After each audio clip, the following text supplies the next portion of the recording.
but if like push came to shove, there would have to be like a very big thing for me to like want to have that to happen. But it would have to be like one of those like, I don't know, epic moments. But no, I wouldn't just outright just do that. For glory. Testing my mic. Should be back online now. Yes. Is it low for you there, Tom? A little bit, but I can turn you back up because I think I turned you down last time because adjusting levels every time is a new experience. You're at 165 right now, Talk? Just say something? Yep. Oh, hi, how's it going? A little bit low. I'll turn you up max for now, but maybe you can turn up your gain or something. It was low for me as well. That's what we were talking about right before you got here, Tom. Still I low. had to turn him up to like 200 and he's still really low. I have you at 200 and you're still a little bit low, so maybe if you can fix it by the time I'm done intro and we'll test it again then. Turn up that gain. I'm at 200% output. Well, Yeah, all my shit's max too. let me see. I can still hear you, so it's fine. Yeah. Yeah. All right, so jumping right back into it, picking up from where we last left off. In pursuit for answers to questions surrounding the Jewel of Three Prayers, you and the rest of Fate's Fortune delved into the depths of Betrayer's Rise. You joined up with what remained of a Cobalt Soul expedition, and together fought your way down into this Chamber of Mirrors, where you were beset upon by agents of Lolth. Mesmerizing insectoids and shape-shifting arachnid Yaklal Demonis. Tragically, in the ensuing chaos, you've suffered a casualty. Rice, the moorbounder, who was so loyally serving along the party's side for the past several weeks, fell to the fiendish tide.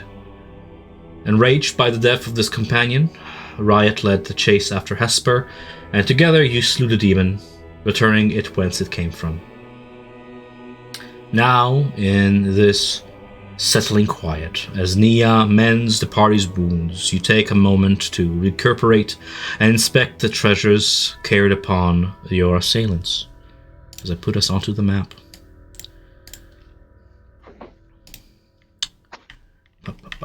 Things are loading on my end. We are over yonder.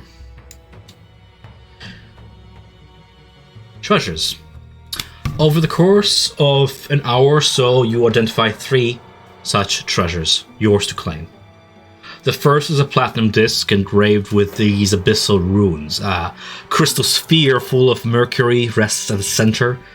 This device similarly was used to secure an anchor to the abyssal rift above you that summoned forth these thrumming, droning insectile aberrations. The second treasure is a piece of looks to be like a T-shaped platinum jewel with 3 blue gems embedded within it. It seems to fit below the Jewel of Three Prayers, but you're yet to find a way to bind the 2 pieces together.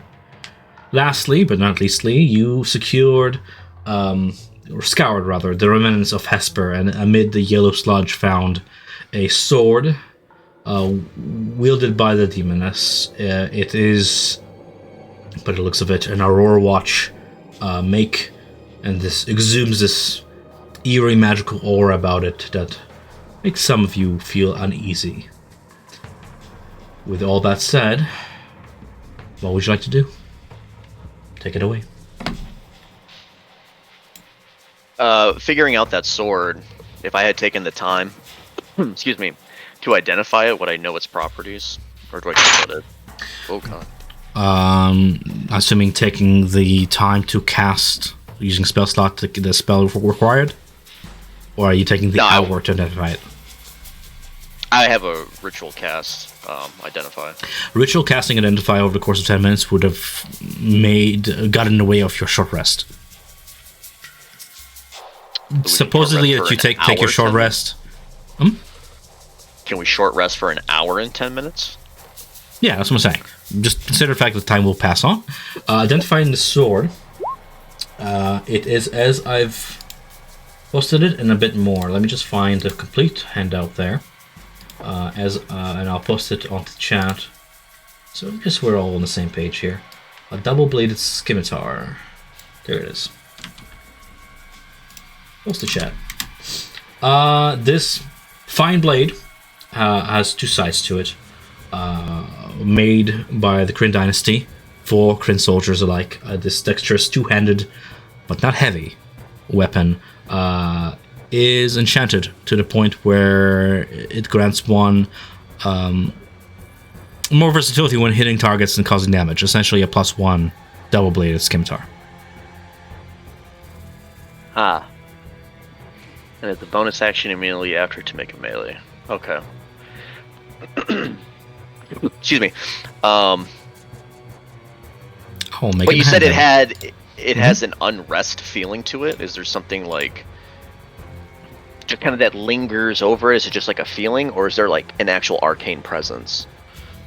The arcane presence has been revealed by itself. It has been attuned by something that came from this place, magically enchanted to grant this bonus. It did not come made like this. It was enchanted by Betrayer's Rise to have this bonus. Oh, okay. Whatever other details that this item might contain, if there are any, evade you. Okay. There's still that uneasy feeling to it. Taking a look over it, then I'll be looking over the blade from the was it Yugloth? And Yochlol is the pronunciation. Yochlol. Yeah. Taking over it, sharing everything you posted. Well, the wheel. Melina just speaks out loud to everyone who's around. Well, it is a finely, crafted blade. However, it seems like there's a lingering presence within it. Whatever magic was touched by this didn't come from the outside. It had to come from within. But I don't know what, or exactly what linked to it. It's open for anyone to have. I can't use it, but I would just have a little bit of caution with it. This is Betrayer's Rise. Everything seems like it's warped and twisted. So if anyone wants the sword, they can have it. Perhaps whenever Julian's finished resting, you can see how he feels about this weapon. Yeah. It is two-handed. It might be something different for him, but maybe he can adapt to it. Yeah, I suppose it would conflict with wearing a shield versus this. But let's let Julian rest and see how he feels afterwards. Cool. For me, I'm a little hesitant to carry it myself. I've been training most of my existence with crossbows in this hand crossbow, and I'm typically not. I believe I am capable of using it proficiently. It is not my style, so I'm a little hesitant to take hold of it. Well, I would only hope people would take it so that they can practically use it. It would be detrimental for everyone and the user to go into battle and not be able to know how to handle their own weapons properly. Get them killed or someone else. But as she says that, she'll look over to Riot and be like, Riot, it seems, well, for everyone, that we've been using our magical, abilities here quite a lot. Do you have anything to handle yourself? Would you like it for the time being? No, thank you. I can't handle that anymore. Previously, with my previous training, I would have been able to, but ever since I chose a new path, wielding martial weapons is not the way of Malor or Melora. I am just going to hold on to the spear for now, and perhaps something else will show itself to me. But as of now, this is all I can wield. Well, that's fine. That's all I have. Roll me an Arcana check, Nick, real quick. For part of your identify spell, I'll grant you a chance for something here. Just by the way that identify it works as a spell. But also, it's asking. I've never had this asked before, but it's asking public or whisper. I don't know why it's asking that now. You can change that to be a toggle instead of a inquiry in your character options. 24. The object which you're offering to Riot is affected by spell Planar Binding. Planar Binding. Which is usually used to bind an entity not from the material to the material via an anchor point or otherwise. Oh, I'm writing this down in my notes. Sure. Bound to it. Planar binding. If you have questions, ask them, but essentially that's the long and short of it. So if I was to strike, let's just say Melina could wield it, she struck an enemy down, it would bind them to where they were from, their plane? The object does not apply planar binding. The object that you identified, it says that if you instead touch a object, you learn any spells affecting it. The object is affected by planar binding. The object had planar. Yeah, somebody or something cast planar binding to this object. Oh. Yes. Do you know what that means, Melina? I mean, there's different realms that exist outside of the material one that we find ourselves in, but I wouldn't know who or what would have that power to have this weapon stay here. I don't have a way of tracking that or anything. I just know that it exists on this weapon. Does that mean I'm not sort of out of character? Just so I understand. Just ask your question. It's fine. Being here, yeah. What does that mean? Does that mean that if this weapon were to leave this plane of existence, it would lose its properties? No, it just means that whatever was done to it in Betrayer's Rise involved a planar binding spell, which, when cast by very adept spellcasters at higher level, it extends duration, which seems to be the case with this very powerfully magically exhuming item, to the point where some entity was bound to this blade. It doesn't matter where it travels therein from, outside of the material plane, it will still be affected by the spell. It can be dispelled, like any magic item, right? But moving it across planes will not affect the spell. No, that's not how planar binding works. Yes. So I wonder how the elf got it then. It doesn't seem like. What do you mean, the elf? Well, the Yokflog or whatever.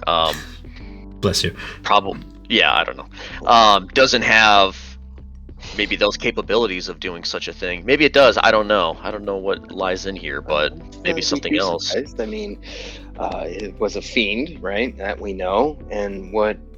Either it was capable of doing it itself, or it had its own master that could do it, or maybe an ally down here. Regardless, well, I'd hate to find that ally. Yeah, who knows? I'm just purely saying, here in Betrayer's Rise, there are many options open to fiends. Well, we'll just hold on to it now. I don't know, maybe it has something for us, or maybe if we make it out of here, we can bring it back to Betrayer's Rise, and maybe someone else can figure something else out with it. Or maybe there's more secrets behind it, but it's hard to say. Agreed. Speaking of secrets, Zeno takes this amulet, this is the prayer of 3 jewels, off his neck. And mind you, Tom, I would have short rested in my high elf form, not the Lycan form. Right click on your token, you can change it yourself. You should be able to control I do? that. Yes. That's cool. If you right click on it, and the very last option, that's multi-sided. a new option. I haven't seen that before. Yep, there you go.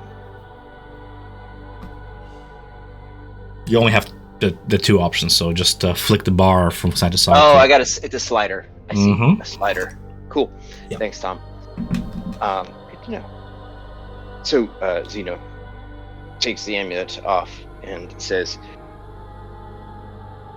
I appreciate everybody's trust in me wearing this amulet, this prayer of 3 jewels. However, I am not accustomed to being transformed for so long, so much, and I fear it's creating a toll on me. I feel it is best that somebody else wear it for a duration. I'm willing to take it again at some time in the future, but right now, I have never kept that form for so long, so often, and it is making me question myself. And he holds it up to the group. Is there somebody else who would like to take hold of this and use its abilities for now?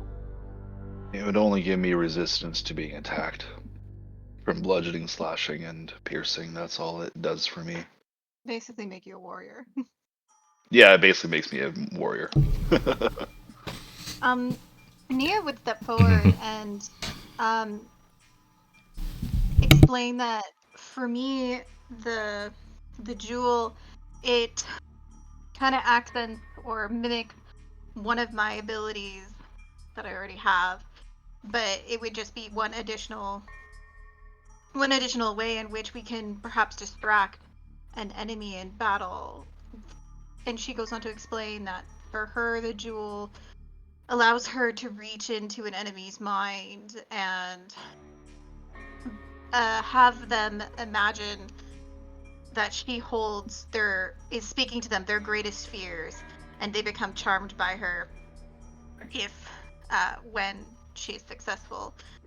And this lasts for quite a long time, and essentially that creature would be rendered ineffective so long as we did not attack it while it is charmed. Put that in the chat just for people to get the more in-depth version. So would you like it? Well, as well as the AC bonus is always very nice, as we've seen. Nia would like to spend some more time at the front, and her AC is garbage. Even with her, she kind of like taps her chest or shoulder, pointing at her new armor that she purchased before coming in here. Her studded leather armor just is the best armor she can get at the moment, and her AC is still only 14. You should have got a shield. I don't think she can. When we wield a shield? It's light. So, It's light. A light. well, Oh depending no, I on was saying a Julian's shield's choice, light. it might be an available shield. So, that's good to hear, Nia. I'm also curious, Melina, what benefits does this grant you?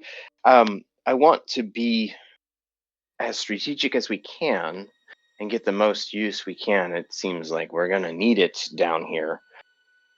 I had the benefit of being in shape, in form, in this lichen form, near infinite, as much as I wanted. I would worry that if some of you get super drained from one usage of your ability, that it requires, rest. I wonder what everybody else gains from using this. See if we can't get the most out of it in between rests. So, looking to you, Melina, remind me? I think that you shared this in the past, but will you remind me what has it shown you? I'll put it in chat if anyone wants to read over it. But for me, she's just gonna say, holding her hand like up to her chin and just kind of like rubbing her chin a little bit and just kind of looking over all the options that are out there and what would logically be best for us moving forward. She says, it does give me the ability to look into different timelines that exist within our realm to make outcomes guaranteed successes or failures on our part or the enemy's, whatever stands before us. But it does take a toll on me. It wears me down. Doing that much time manipulation, it takes its toll. And it's something that can't be healed by magic or anything. It's just natural rest. But there's only so many times that I can use it. If I was to have it, if I am to take it, with everyone's blessing, I'm only going to be using its power in the most dire needs of situations. But then she's going to start to kind of look over once more, and kind of like if she had a beard, she would kind of like be stroking it. She's just like kind of in deep cogitating mode. But then again, we do know that there is a monster guarding the gate that we seek to go into the shrine. Something large and fearful. If Nia was to have it, she could peer into that mind of that creature, and we might be able to slip right past it. And that wouldn't be a bad idea. That would save us a lot of hassle, a lot of bloodshed. Speaking of recalling information told to you by that Abishai some time ago, you do spot a second door in this chamber that I didn't mention it in overchat, but I'll mention again here. Second door to the north, marked with the same sigil you saw the Abishai's chambers have, the same circle of 5 claws of Tiamat to the north. As you're speaking this, by the by, Mandela effect and all that.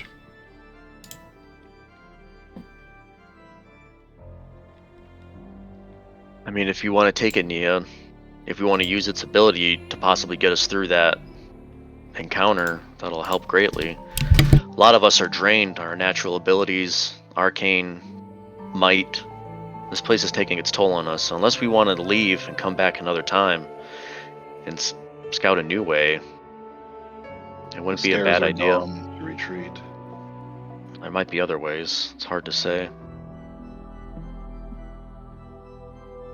But if we push to that shrine, and if whatever's guarding it, if we can use your potential from what the amulet gives, we'd be able to pass right by it within fear of you.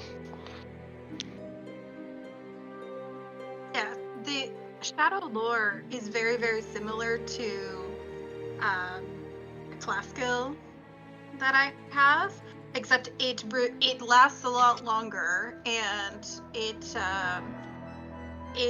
removes the qualifier of having to be humanoid, and then she goes ahead and kind of in description with her words of terror. So it is very similar, but it just is much more generic and has much more variety in which it applies, situations that it applies. It really just depends on what we're looking. This room's or the place keeps shifting, so if we're able to find the shrine rather quickly and give whatever guards that entrance the slip, we might be at home plate by then. But it's just a matter of getting there. But if you feel comfortable taking it, take it. But if not, if you want to defer it, I'll take it as well. But like I said, I'm only going to be using it in the worst case scenarios. Okay. We have to attune to it, which takes about an hour, right? Yeah, you would take the short rest. Okay. I assume that this conversation we're having now is the beginning of our short rest. I love it. Yeah. Then, Nia, should you? Nia will take it.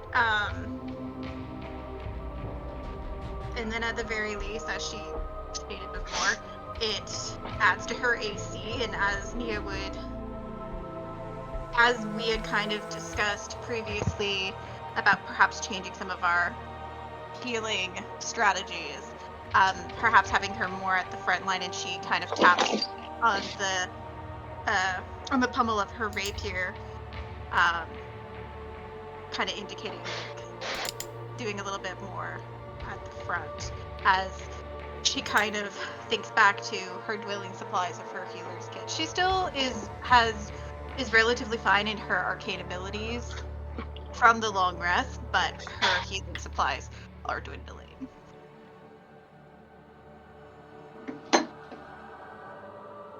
I guess another big question is too that if we were to find another exit, and if it was possible and obtainable, would we take it? Or are we in this for the long haul? Are we trying to push to the end?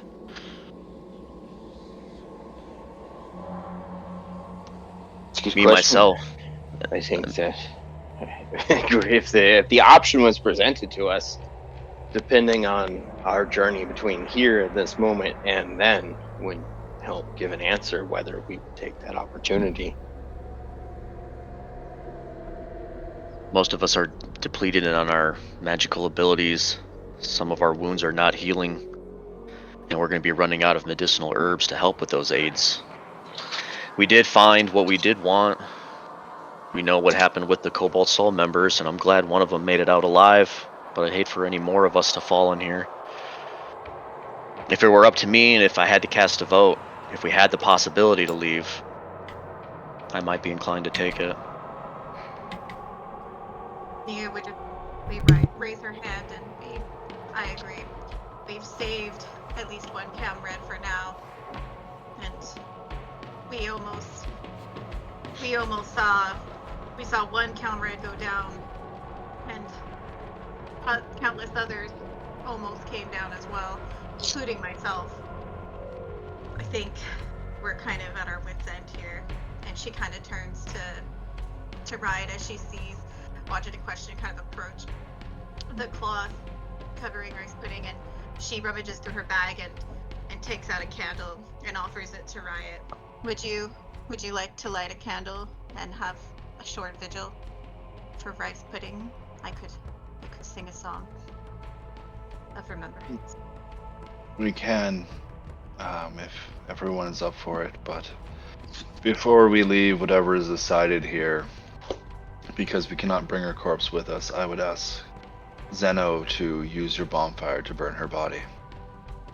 If we come back in here, I do not want to be facing her because I know I wouldn't be able to. We don't know if this place has the ability to reanimate the fallen. We know nothing about this, but I know if rice pudding was reanimated, I would not be able to raise a paw. Yeah, absolutely. Is she prepared for incineration? Riot, during the short rest, Riot would have said a prayer to Melora and got her prepared, taking everything off of her and all of her saddlebags and hoisted over himself with the saddle. Yeah, as you were doing that too, Wajid did give you a hand with the makeshift burial shroud to cover Rice, and then retrieved Sura's body, sort of cradling it aloft in both her hands. She turns to you, Riot, and says, I understand your sentiment of not wanting her raised into undeath. The Raven Marvin would smile at that idea. But just so you are aware, doing this, burning the body, you would seal the door forever of ever having her brought back. Her body destroyed, there'll be nothing for the soul to bind to. The only way to bring her back would be able to drag her body out of here.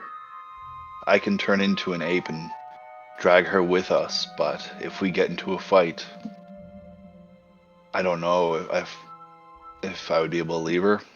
Perhaps I would run. I don't know. My emotions are very unbalanced right now. I don't know whether I would go into a rage and attack or if I would run with her body to the next room. I do not know. Your emotions might be compromised, but the decision must be made, and the fact that you're capable of making one is respectable. I feel your pain at your loss. I just want you to be informed fully before you make a final decision. She takes Sura away, cradling her.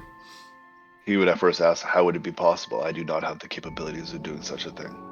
There are some among us who are capable of communing with the divine and bringing back a willing entity back into its body. It will be a task that might be in our capabilities should we manage to find a way out of here. I intend to bring Sura back. For her destiny should not end here. It's why I am retrieving her body. If her soul be unwilling to return, and this is the Raven Maiden's will, then she will stay at rest. But I still intend to take the chance. I suggest you consider it as well. But the choice is ultimately yours. Yes. If you are able to, then I will carry her body. I will turn into an ape. I can turn into that for many, many hours. And I still have 3 shifts. Perhaps you can even I will- utilize the help of your friends. There is no need to use up more resources than we have. Then I will take you by your help, and I will carry her body as best as I can. I would rather bring her back than lose her forever if it's possible. I'm sure she would have done the same for you. Perhaps if we can get her to Melora's free in the dilapidated temple, there is a better chance for us, the Wild Mother, to hear us as well as the Changebringer herself, given that it has been rejuvenated. She smiles. There is no such thing as chance. This, too, is a consequence of your choices, the threads of destiny converging. Your choice. The knowing mentor teaches us to study all elements of this world, both in the living and the dead. Where we walk and where the spirits walk onwards, both the arcane and the divine. It is only natural to fear death. However, before you is a choice, and one is wise not to run from destiny, but to meet it. I believe we were meant to be here. Rice was meant to be here. And while we suffered losses, yes, death is what gives life meaning. Destiny highlights our strengths, reveals faults, makes us question our purpose. Now we must seize control of it and bend it toward good, the fair, the just. Make your choice. I will drag her the rest of the way out, even if it takes my life then. Fair enough. Trying to inspire into action. Wadjet does so to the rest of the party as well. Go ahead and add yourselves, if you haven't already, 10 temporary hit points to each and every one of you. You'll need it. Wherever destiny takes you.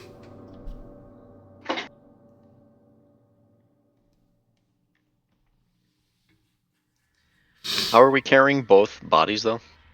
Wadjet will carry the body by her own self when it comes to Sura. How you carry the body of a large amount is your problem to solve. Yeah. Yeah, large being obviously size, but can you describe the weight?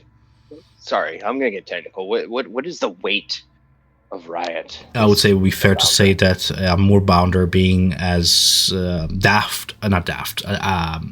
dexterous as it is, would probably weigh the same as a horse, more or less, compensating for, heavy muscles over light bone structure and all that. I'm not going to get into technical terms here, but, a large creature, a horse, would be equivalent. Horse is great descriptor. Mm-hmm. Riot, while I appreciate your drive to restore her soul to her body, I don't think it's realistic. I do believe it would be better to cremate and ensure there is no undeath that happens to this corpse. And should you choose to do so, there's nothing wrong with it. There are other methods and means. You care about your piece of her, and she points toward the little necklace you made yourself of her little tooth. While more expensive, there are means of returning a partial body to life, as long as you carry a piece of her with you. It will just cost you a lot more. It will be a lot more difficult, but it's possible. Rise and look at everybody as, I will try to carry her myself if that must be, but I will turn into an ape if I must. I can be in that form for a few hours. Giant.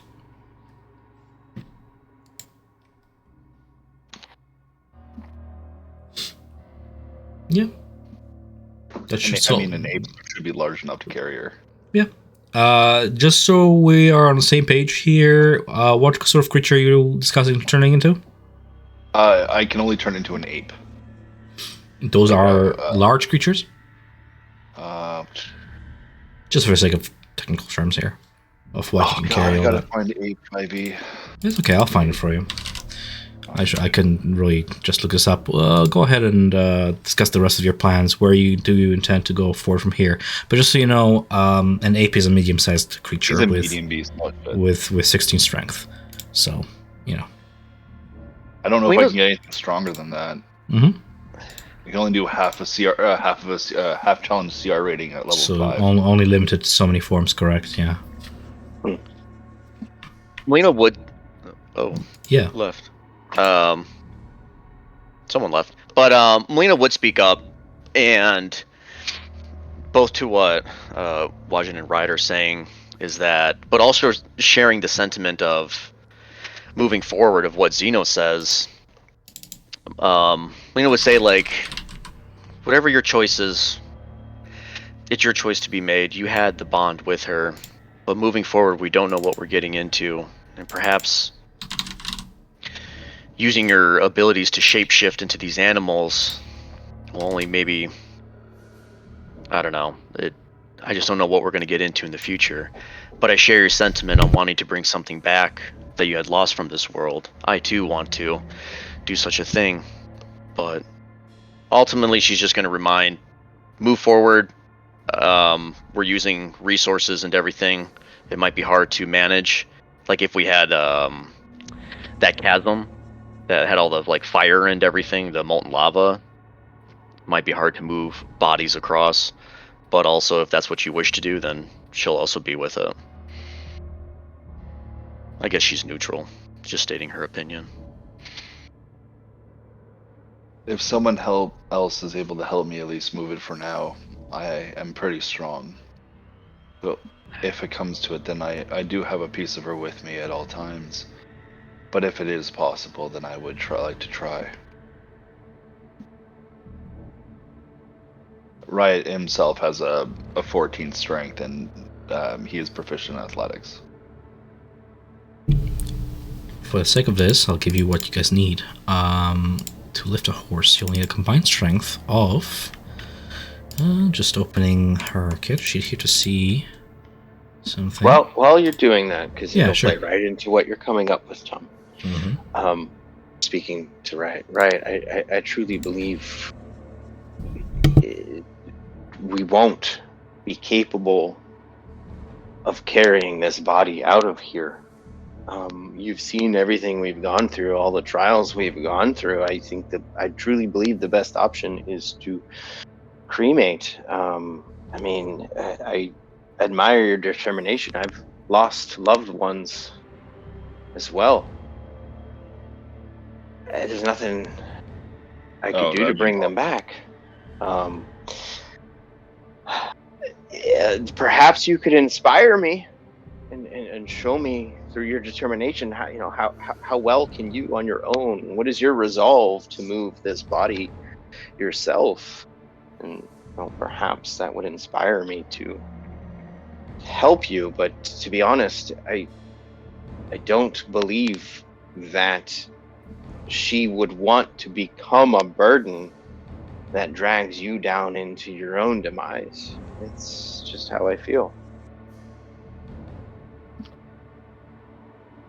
On Riot's face, all you would see would be torn emotion currently, not knowing exactly what to do, and he's just trying to grasp straws, and he just is just looking at Rice Pudding and just staring right now.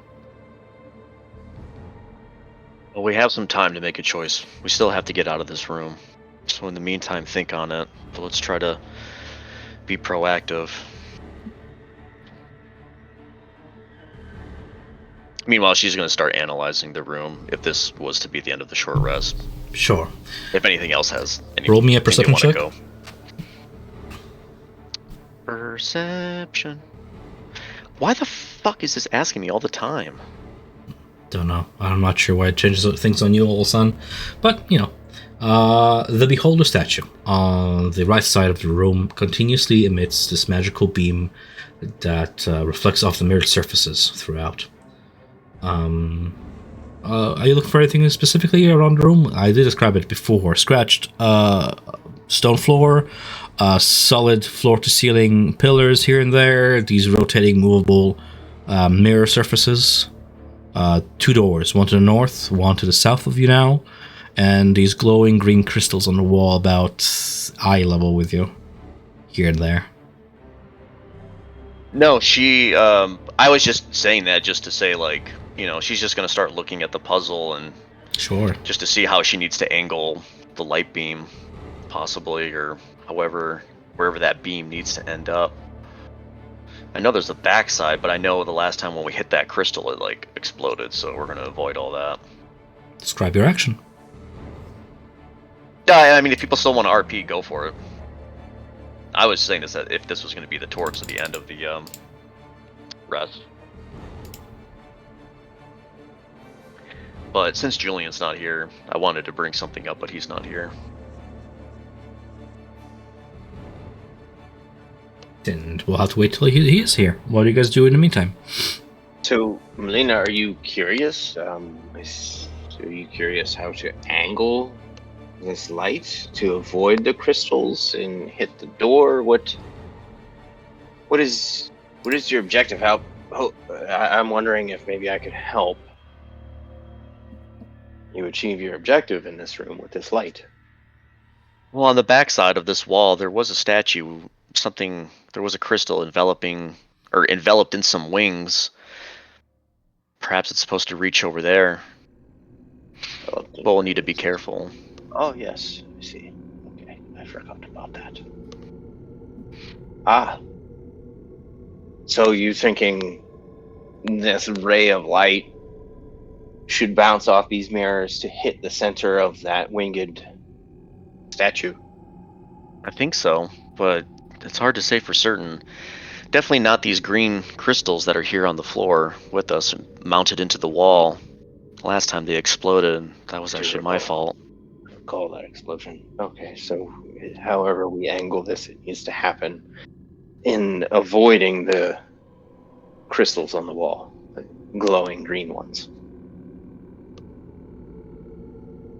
I don't think it should be that bad, but I don't know if that's the right course of action. It seems like it would be. I think that's a great start. It has my vote. I vote yes. Let's try that first. Julian, are you here? Hello, can you guys hear me? Everything sound good? Yes. Yes, my boy. So since everyone's here now, and while we're, talking and contemplating and everything, Melina's gonna look over to Julian, and at some point, I don't know if it was this short rest or if it was the one before during the long rest, but you had carved a name into the wall. And it was what? It was this one. Are you pinging something or? This short rest. Oh, this one. Okay. And you had described to us a little bit about your patron. And Melina's interested. That was okay. If you can say, before we start getting to our feet, I do want to bring something up. And something that does bring a lot of concern to me. Is that, Julian, you've mentioned that you had ties with something psionic and illithid. They're not my main field of study, but I only know so much about them. But a key word comes to mind. Enslavers. And how is it that you fell into the lap of one? How did you come across this, Iliad? How did you get these abilities? I met him through connections in the myriad. I asked for somebody that could grant me magical prowess to help me in my work, and they pointed me in his direction. I don't know how the myriad is connected with specifically, but the myriad seems to have their tentacles around many parts of the world and many industries. Are you sure the Myriad's the one who had connection, or somebody else was perhaps controlled by him? Who knows? Was this a choice of yours, Julian? Yes. I'm curious, did you have options in your seek for prowess? Did you choose this illithid over other options? Oh, that's what you meant. No. Do you even know what an illithid is? Like, did you come face to face with this one? Yes, I did. And I do know what they are.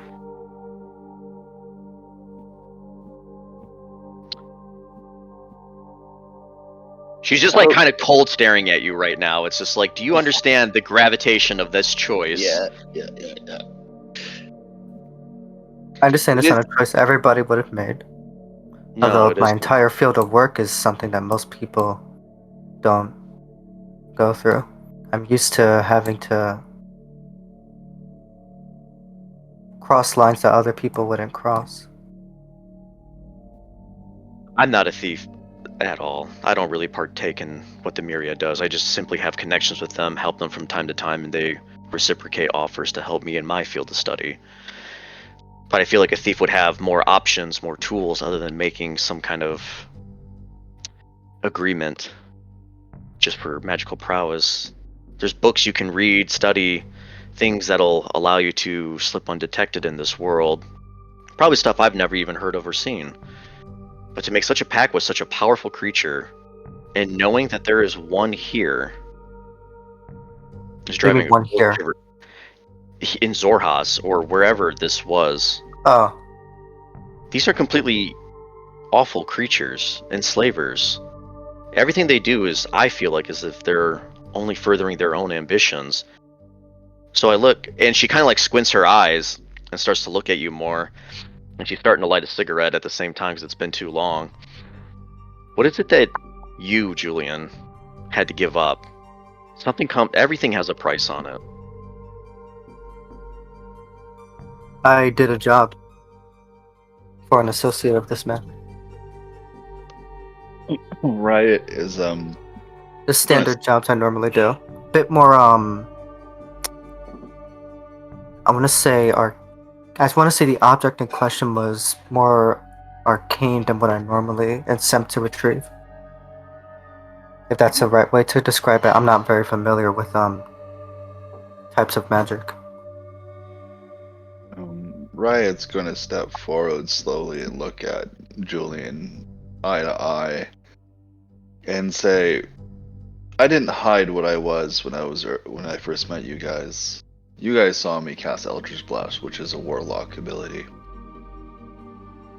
Whoever is your patron, whoever you are connected to, you're connected to them for all time until you give up your abilities or you forsake who they are. And depending on your patron, they might not let you go. You are forever bound to them in some ways as a slave. The one that I was bound to was the Traveler, and all he wanted me to do was mischief and mayhem and make some people laugh and make some people cry. But if what Melina is saying is true, that this creature is as bad as it says, or is, I don't think you're ever going to be finished with them, regardless that you did one job. I think without your knowledge of it, you are going to be asked to do things, whether you will it or not. And from what I've heard from other warlocks in the past that I've met, if you don't do this, it will be painstakingly hard on you. And it can get to the point where you want to die. I wouldn't say unknowingly. He already made contact with me last night. He wants something, though I'm not entirely sure what. But it's the first time he's made contact with me since What was the dream? we made our deal. What was the dream? He just showed me images of my memories. Of the deal that I made with the Myriad of my family. He showed me images of Rudius the Moon, and it was just his voice as well, but I couldn't understand anything that he was saying.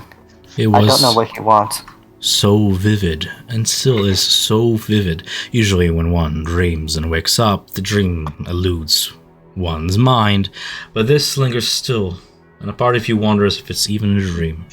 if it's not some sort of a alternative reality you've dipped into with your mind.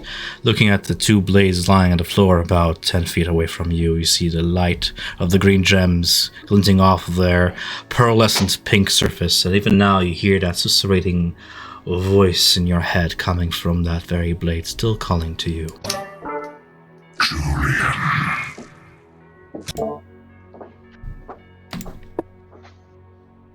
That shit creepy as hell.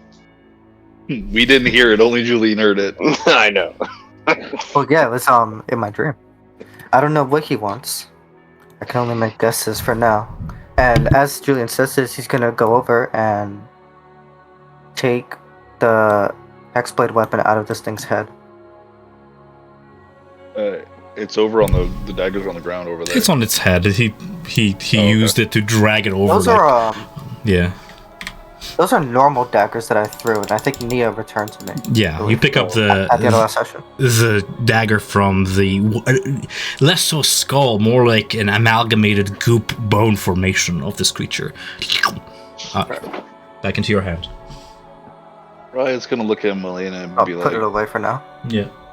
"Do you know anything of these creatures? I've never heard of them before. Do you know if they're evil? Do you know if they're chaotic? Do you know if they're good, perhaps?" I wouldn't know if good is in. They're no noble paladin taking up quests to save people, from what I've read. But can I make a history check by any chance of recalling lore of them, or was what you posted in chat? Would you like a history, or would you like an arcana check? There's not history much. Would be appropriate. Sure, go ahead. Normal. Excuse me, history. Oh my god. If anybody were to research the history of beings from beyond spheres, these beings from what is essentially space, really, beyond material, beyond the other planes, far external, it would be the Cobalt Soul Library.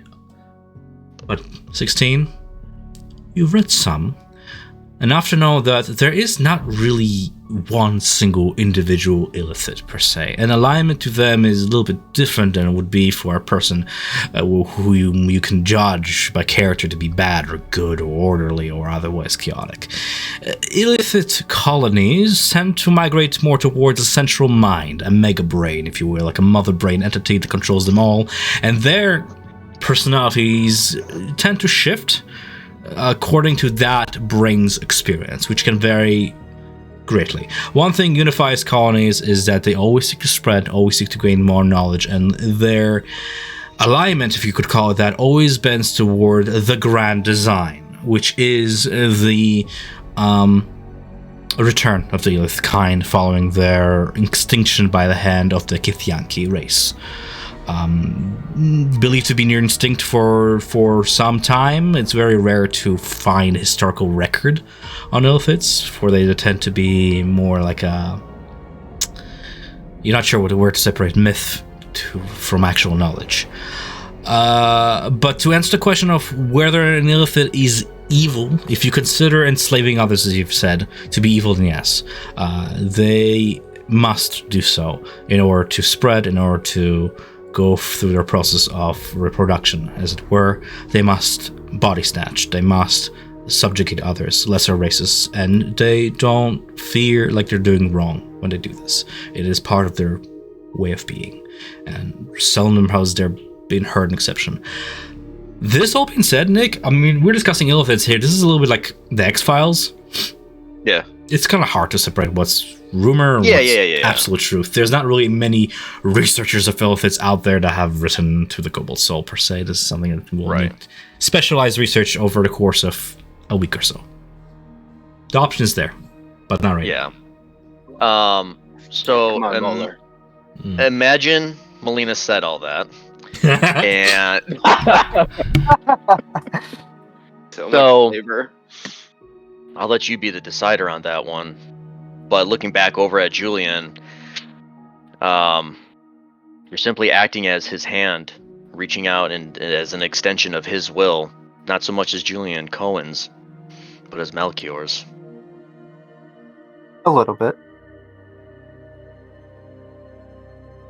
That also means the Illithid also knows about us too, and possibly what we're seeking.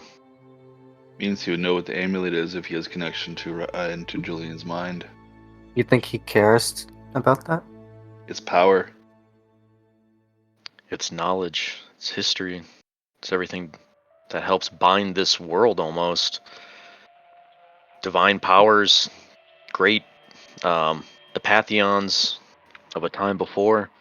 And we don't know where this is going to lead anyway. What if there's more to it?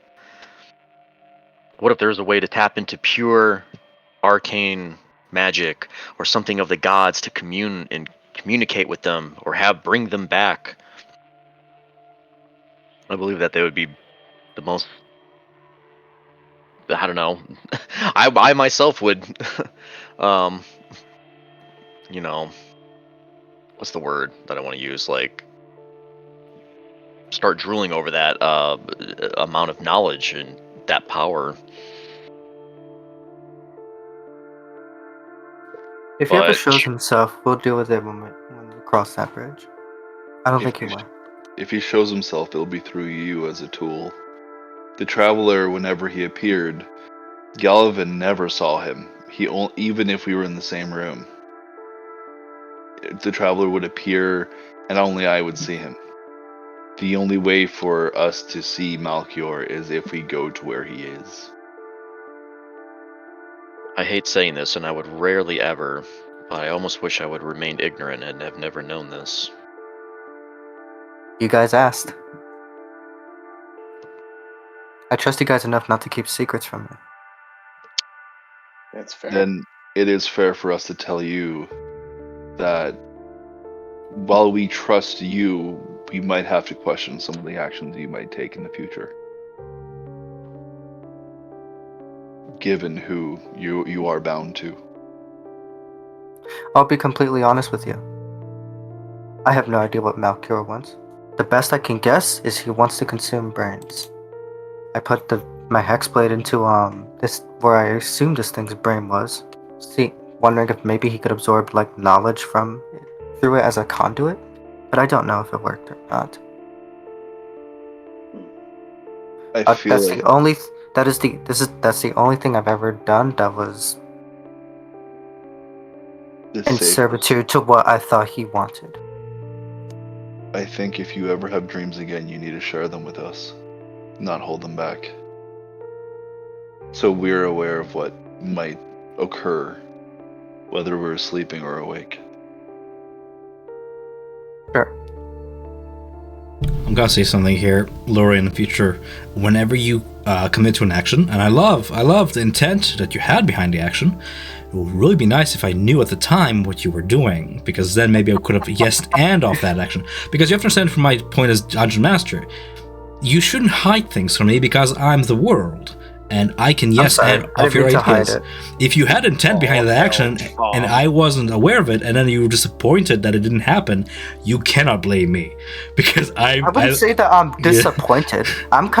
I'm just experimenting and guessing, you know. In future, if you ever have intent behind your action, it'll be much in your favor to describe that intent, and who knows. There will be times when I have notes prepared, and there will be times when your ideas become my notes. That is all I'm going to say about that. Okay. So, I want to speak. I kind of figured that you. I'm sorry. Wait, can I respond to that real quick? I kind of figured that that with Malchior sending Julian that dream, that you already had something in mind that you wanted from like his perspective, and so I was just doing some like trial and error until I got it right. Which I vibe with, and I appreciate that. I do have notes for Malchior. I do. But if you don't give me the intent behind your action, I can only go by what I know, and that's not. We're not playing guess here. We don't need to. You can just tell me what your intent is. I'm gonna try to take my blade and stick it into the brain of this creature to see if maybe this blade is some sort of a conduit. Okay. That's all I'm saying. It might work better more in your favor in the future if I know the intent. But anyways, that's all I want to say. I don't mean to interrupt, repeat. Go ahead with whatever you want to say there, Zeno. Julian, I appreciate your honesty. I don't judge you.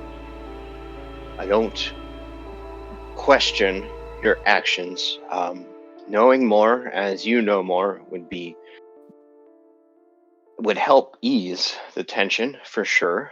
I think what's important here is the fact that you were open and honest, and that's crucial.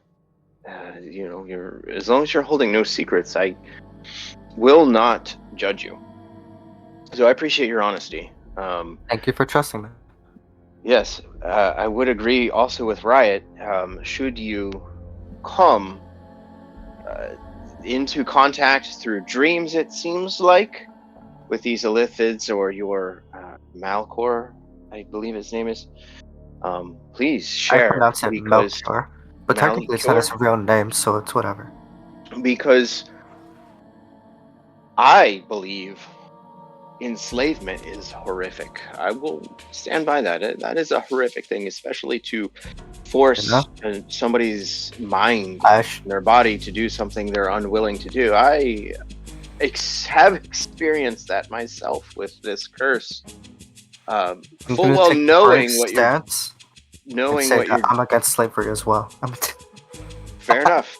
Full well knowing what you're doing consciously, yet your body takes over. It is not a comforting thing. But I will say to the group here, I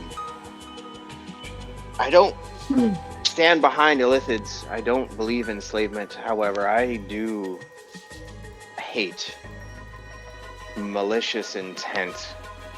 And right now, all of my training, all of my history, where I came from, to me, devils, fiends, demons, they take action for vile, cruel, selfish reasons. And while I understand some of your hesitation with Julian's past and connection to an Illithid, right now, for me, the Illithid, or Illithids in general, are second in what should be wiped from this earth. That's where I stand. Okay. Hello? Hang on a second. Just to clarify, eliminating he got a secret Melchior's here. Melchior's here. Yeah, he came for you. Oh, yeah. All right. I wonder if Megan has any opinion or take on this. I was someone was knocking on my door. Nia is mostly just listening to the back and forth, kind of just gathering the knowledge of what's being said, and is mostly just contemplative right now. Not really feeling she has enough information to really make an opinion other than seeing that her companion was truthful and honest, and that is always a boon to her, as he does not necessarily trust easily, and she's seen but she has in her past seen what prejudice looks like, and seen how it can negatively impact a person, a family, a race. Do you see that in Julian? No. No, she does not see that in Julian, but as some of the other members have stated,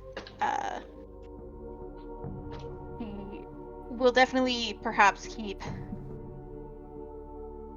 not necessarily a tighter eye, but just more contemplative.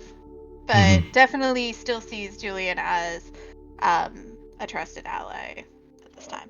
Adding on top of your point of keeping a closer eye, the rest of the Cobalt Soul Assembly here, Question and Wadjet, essentially echo your thoughts there, that evil is what evil does. And that's, in their wisdom, that's where they leave it, ready to move on whenever you guys are ready. While Melina was looking at the mirrors, Nia had gone down to investigate the new door and kind of waves at Julian to come and help her. The new door, just so you know, is the one to the north. The one to the south was already there. So this is a different door up at the north? This one's different? The one to the south, the one that you were standing by a second ago, was already there when you guys entered this room. It was a little outline in the wall, about squarish with an arc on top. It's less of a door, more so like a frame without a handle. That you're seeing clearly the outline. You know that the way forward is locked, but it's not so much that it's a secret and unseen. Something about this room will probably unlock the mechanism if you had to best guess as an adventurer. The room behind you, the way whence you first came down the stairs, that pathway, which used to be like just an open arc, is gone. It was gone ever since that Julian dragged the corpse of the Yachlol into this room. In his wake, the labyrinth changed behind him into a solid wall with this door to the north with a circular sigil cast into the stone, bisected door that represents like 5 talons, almost stained multicolored in their whatever element they're made from, to be that symbol of Tiamat with these 5 draconic claws in a circle. And that's to the north. That's the new door. That one has 2 sets of handles, sort of toward the center, that it seems like they can be turned, and either the door like pushes in or like pulls inward to be like bisected and opened. Doesn't seem locked. In that case, I would kind of turn to Melina and I did a quick walk around of this room, and there are 4 mirrors. I would definitely suggest that we perhaps position the other mirrors prior to rotating the one that is currently diverting the beam. Yeah, I also agree with that logic. Maybe we'll work our way backwards. And she'll take the rest of her cigarette, roll out the tobacco from it, let it fall, so it just naturally will just not burn any longer. Crushes it, flicks it to the side of the pillar. Gets up from sitting crisscross, brushes herself off, makes herself presentable again, pushes her hair behind her ear, and alright, I think we've been sitting long enough. Let's start finding a way out of here and pressing forward. I'd hate to go back the way we came. It's just going to be another maze of opportunities, but this room has stayed constant. That door has stayed the same to the south.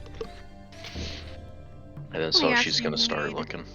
I think we only need 3 of the 4 mirrors. If our goal is to divert the light to the winged creature on the other side of the room.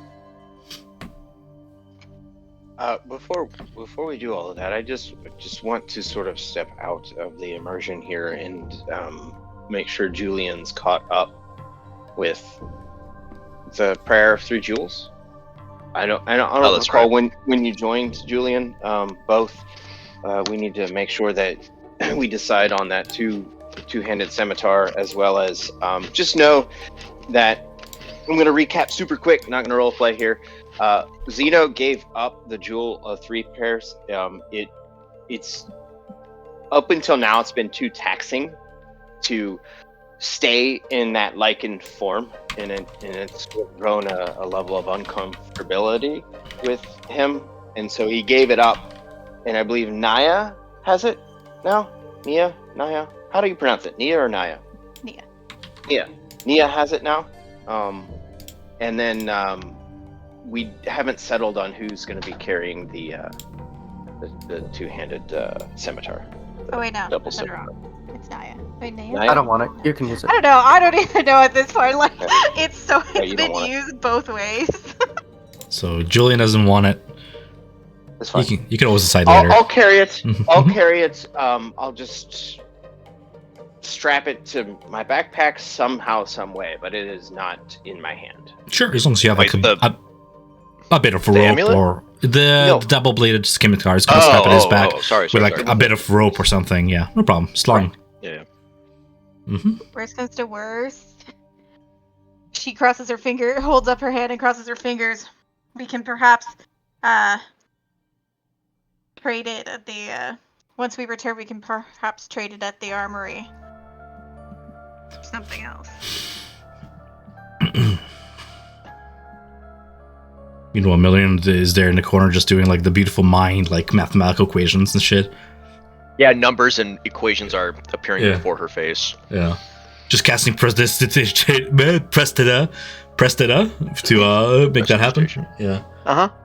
So we need 4 of these mirrors, right? Is that the goal? 4 mirror? We need 4 mirrors to angle this beam into that winged statue on the other side of the wall. That's what I see. We can't move these. What, the mirrors? Yeah. Yeah, we can. Move them. Sure. Oh, no, yeah. Yeah, he Well, has just to move. describe to me how you This is move them, and players. I can do that. No problem. Nia would. She would go over all these details there with the rest of the gang there, but she would suggest that we move this one kind of around this way to here. And rotate it so the mirror is the opposite of what it is currently. 180. Thank you. Okay. Yeah. Yeah, but let's work backwards because we don't want to Oh yeah. accidentally chop Yeah. someone. Don't move Sure. this one. Won't do.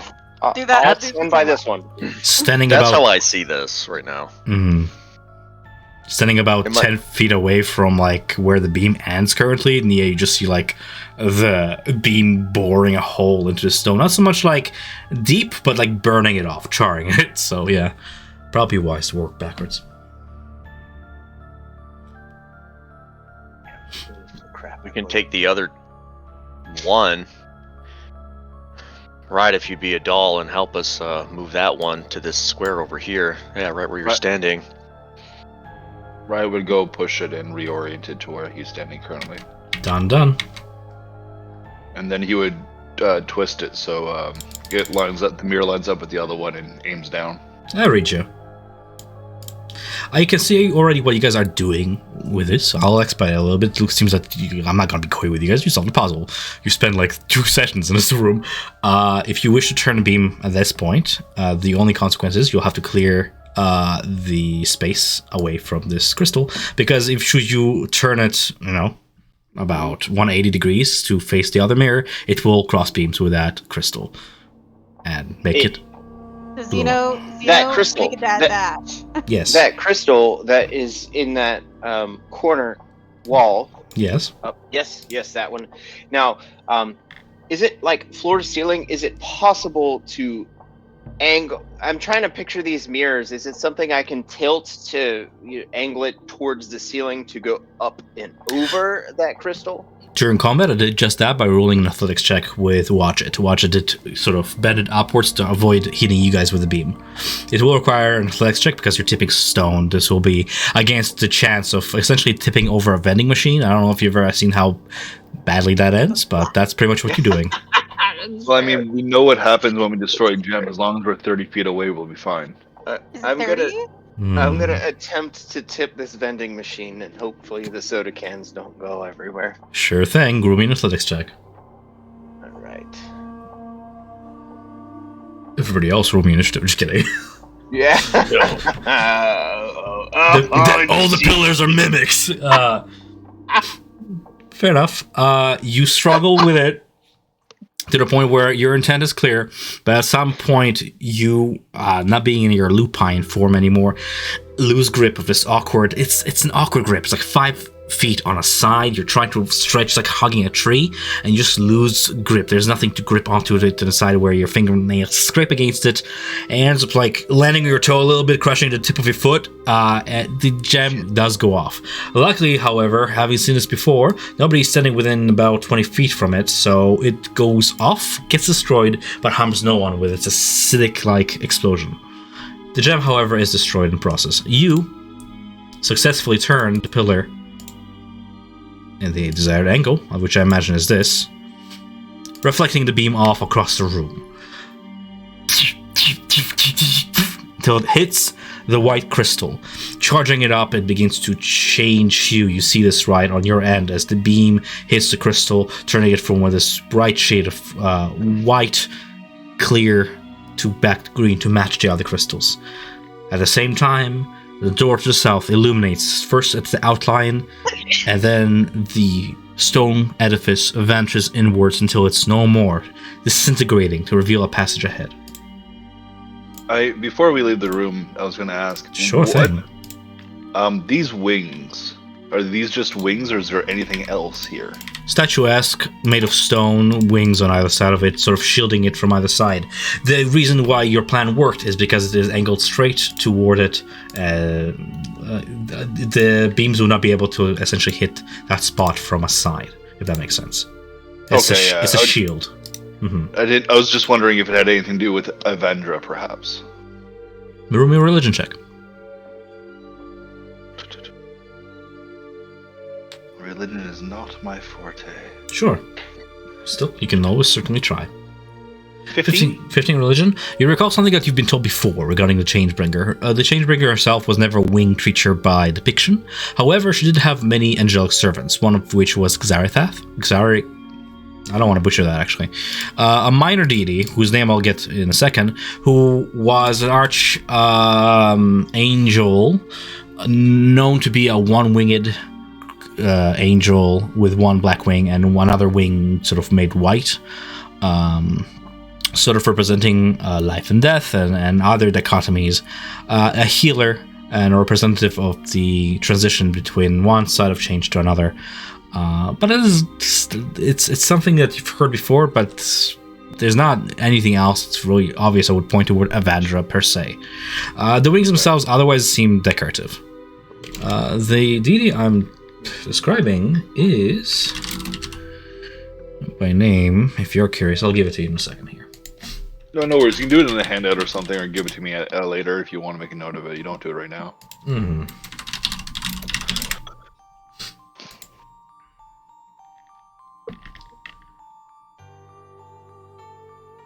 But moving on, nothing else that would point to this being an obvious thing of the Changebringer, Avandra, per se.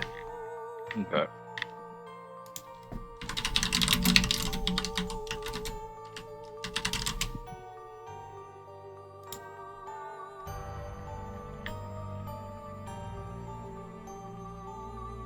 Lesser idols, his name was Xalakas. From brief recall, and I'll post a little picture just to solidify the name. Xalakas, whose symbol you saw on, remember Bertha Deer, the healer in Bezaxon? She carried a pin shaped like his wing, which kind of reminds you of the two wings you're looking at here. He was a solar who was once the right hand of Avandra, or perhaps it was Corellian. You're not really sure which deity, but he was a right hand of some deity or another. Again, religion of being your biggest strength here.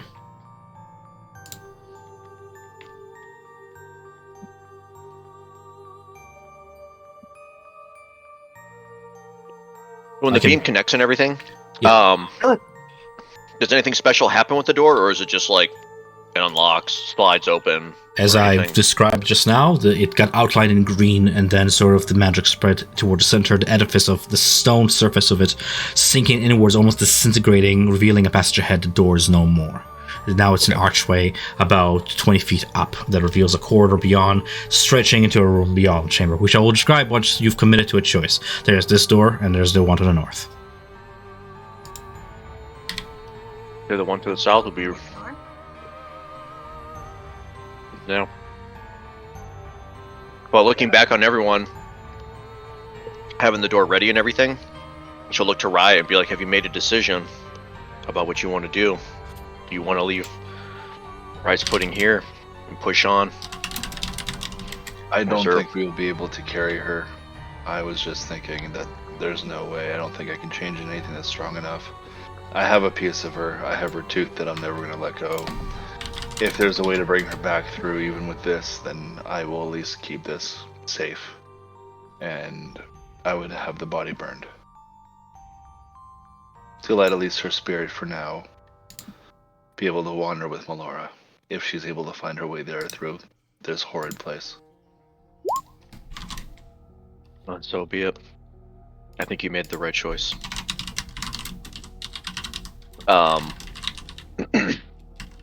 then she'll motion to Zeno for the bonfire prep and get everything ready to go and move out. For sure. Zeno would muster, sort of close his eyes and muster just enough magic to create bonfire, the most glorious cantrip any of you have ever seen, because it is the best cantrip possible. I want to highlight that fact. The best. Fair enough. An impressive cantrip. An It is the impressive greatest cantrip. out of fire. Behold my cantrip of glory. It is much bigger than my Bonfire. green flame blade. It is much. Or the very small flame that my prestidigitation could muster. There's just a Size sheer matters. sense of pride in that this is the only magic he can wield, and he does it with such pride. Slowly, steadily, like fireflies in the dark, the body catches a flame. Without accelerant, it's a slow process, but it does the job eventually. As minutes pass and you stare into the flames, the smell might catch you off guard. I don't know if you've ever incinerated meat. It's not pleasant. The fumes Brent begin has. to fill the chamber. Yeah. But it is I'll use done. incense to help. Sure. Help what? It helps. Does it smell? The body still burns as you make your decision of where to go forward from here. So Check out what's on the other side of the new door before we. Check. Yes. all that I will say is that this puzzle is probably the next step forward to finding the prayer site. So the door to the south probably is the way that we must go to go deeper. Yeah, to the south it is. Whoever knows in this labyrinth. I think that Julian and myself probably should take the front. The two of us and our skills. Being on alert. I don't mind, lady.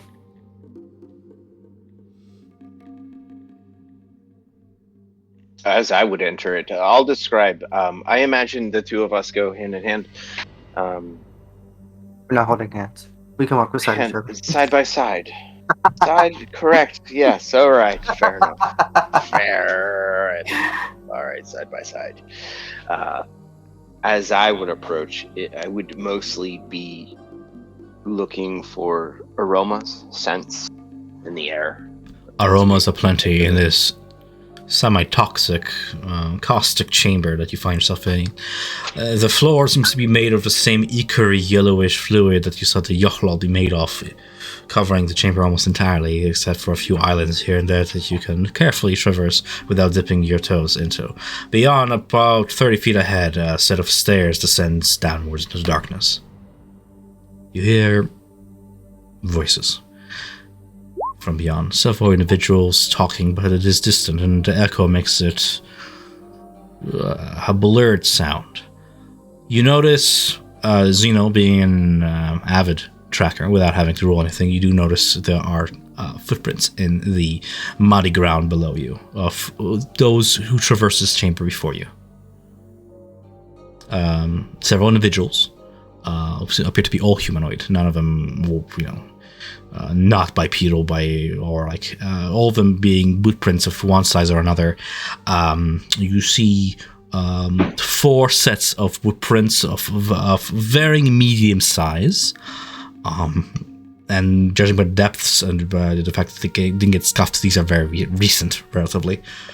Another set of boots that looks to be like a child's, but a quite heavy child at that, because of how deep these footprints have sunk in, and a set of absolutely humongous feet,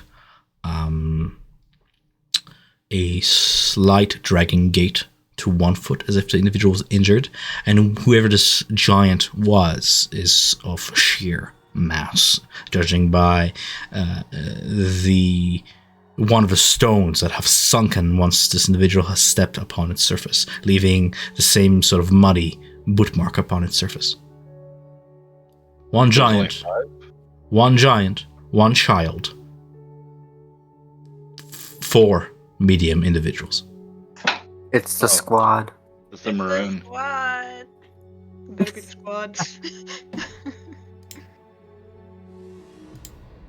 Dermont. Just in Maggie, case, let's be Ross. quiet going forward anyway. You, the squad. What? You believe the maroon?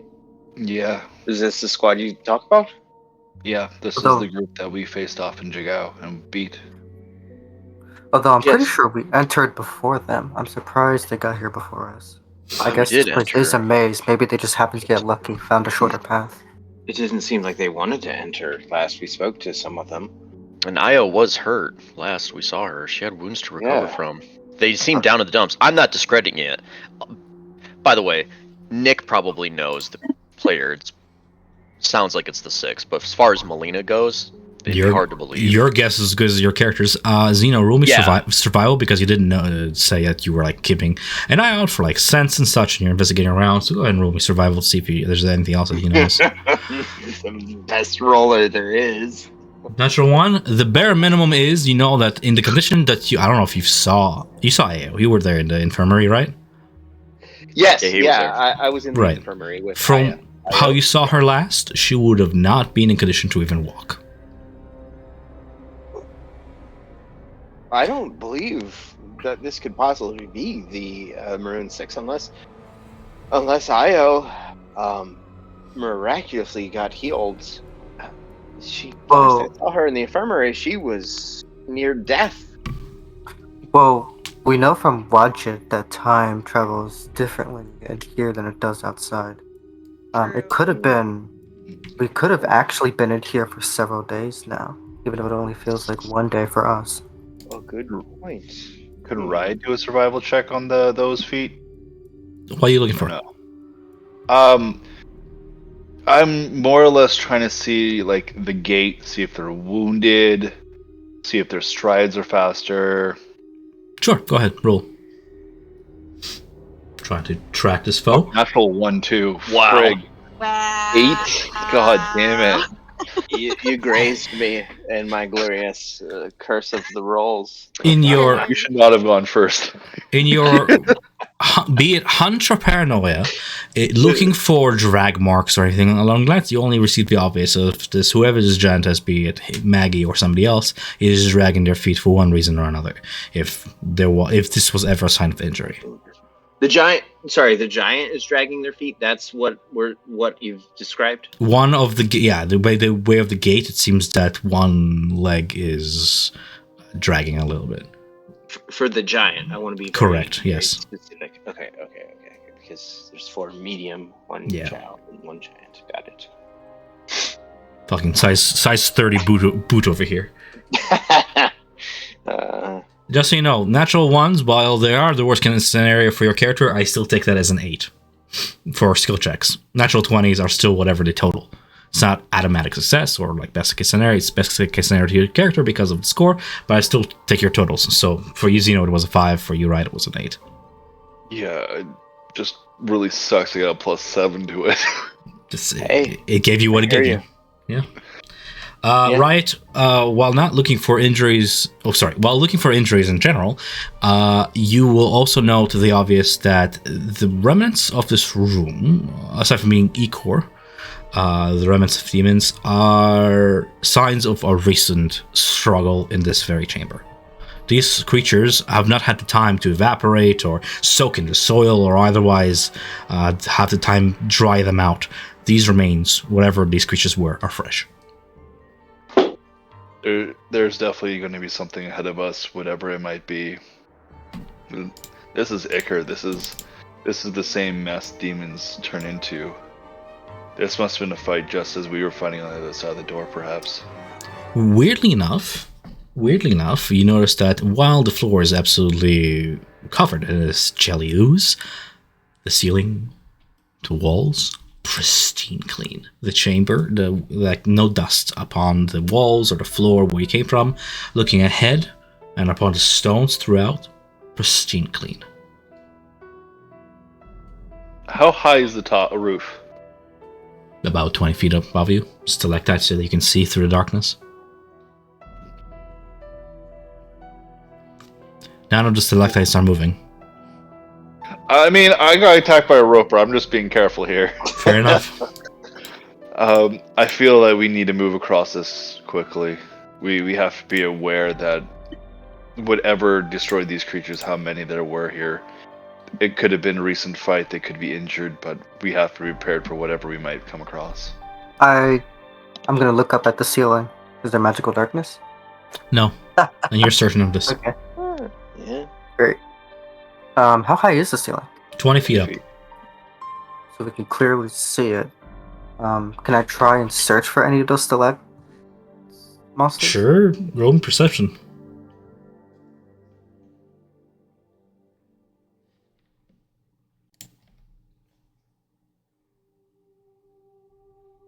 Okay, give me a second. I have to roll something here.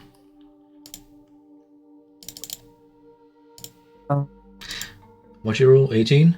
With an 18, you're pretty sure that there are nothing on the ceiling crawling.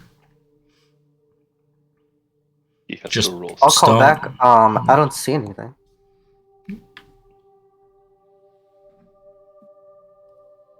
Well, I guess we should go across.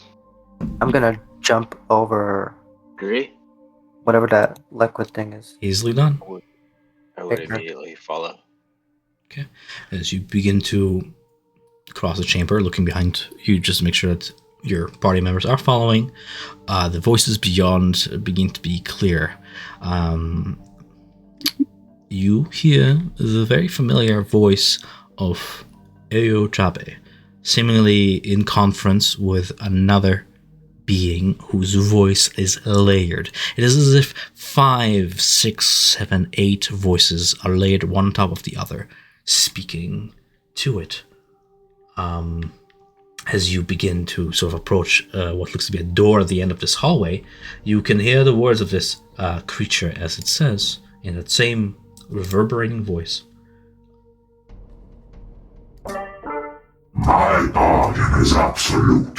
In order to pass, you must submit and give tribute, lest you die fighting to defend your dominion.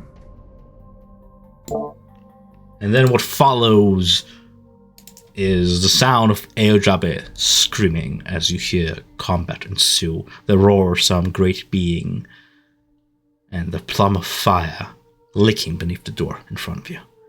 Chromatic fire, that of shades of blue, green, the dark, unnatural indigo, ever shifting. Beyond the door, you hear Dermot call for aid. Help! He's down! Evan is down! Just give it what it wants! You hear all this. What do you do? We need to go in. We need to use caution, though. This place has played tricked on us before. I'm sorry. This is within past the door that we see. I am pink. Correct, and blue. yes. Okay. Nia We hear all this. would brandish her rapier, and would kind of look to her companions. Are we ready? Let's go. Lena has her wand ready, but Before we, just as the door opens and before we enter combat, Riot will wild shape into the archer form. Before we enter combat. Note. Can we take a quick 5-minute break before We sure can. Okay, thank you. I'll go see if I can actually see if the dogs need to go out. Sure can. folks. Smidge of time. I like the voiceovers, Tom. I like it. Yep.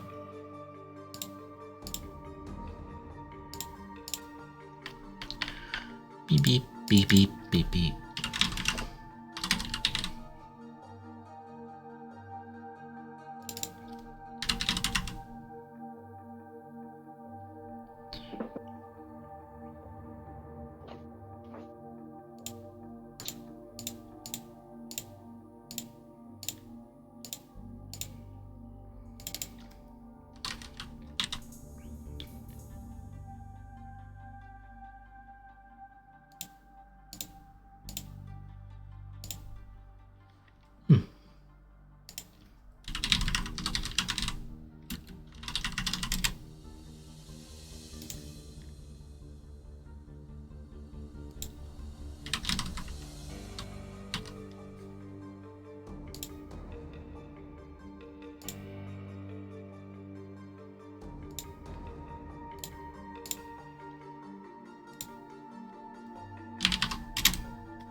Excuse me. Excuse me again.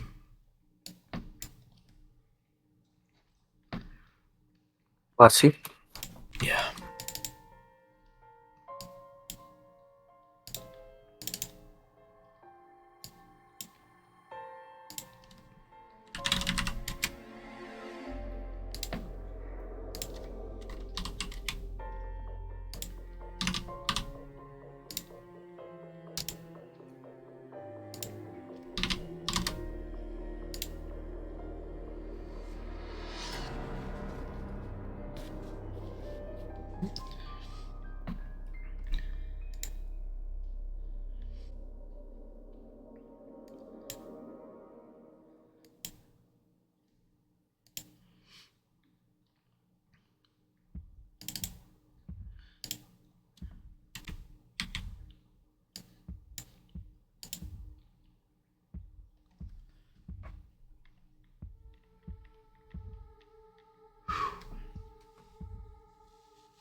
Oh my god! Just not even gonna get that North Door a go, eh? That's fine. What do you want us to do? Nothing, it's fine. It's your choices. I'm just kidding around. Just funny to me. Alright, split the party, go back. Alright. No, I mean, like, I prefer this, like, decision paralysis. It's fine.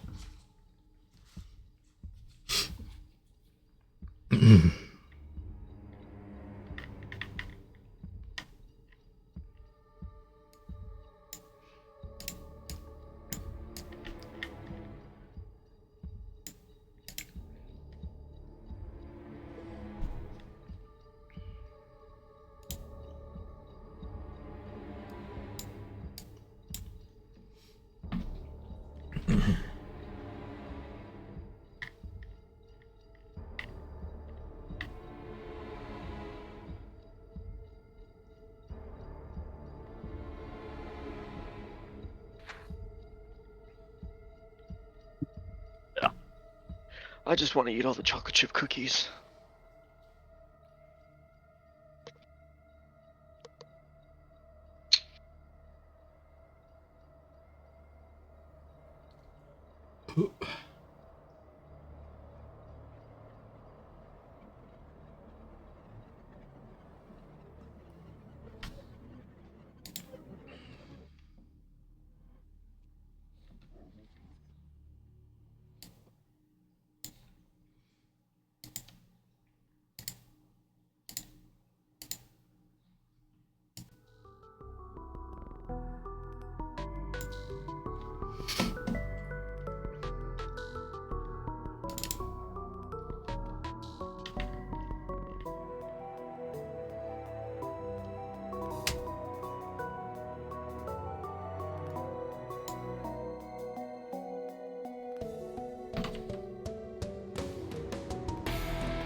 continue whenever everybody else is back. Oh, Just give me 1 or 2 minutes. Just finishing up.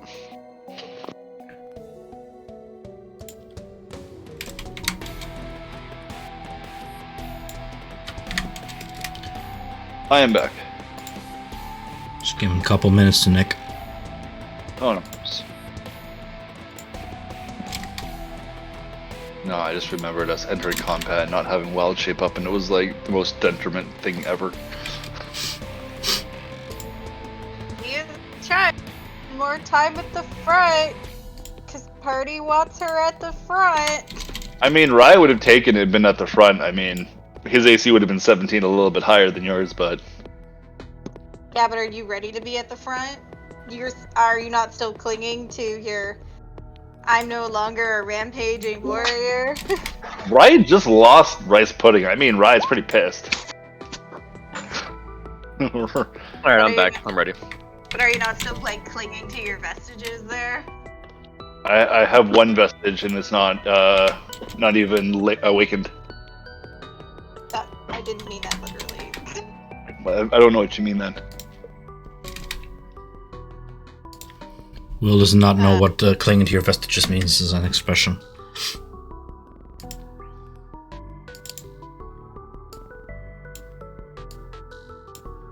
Well,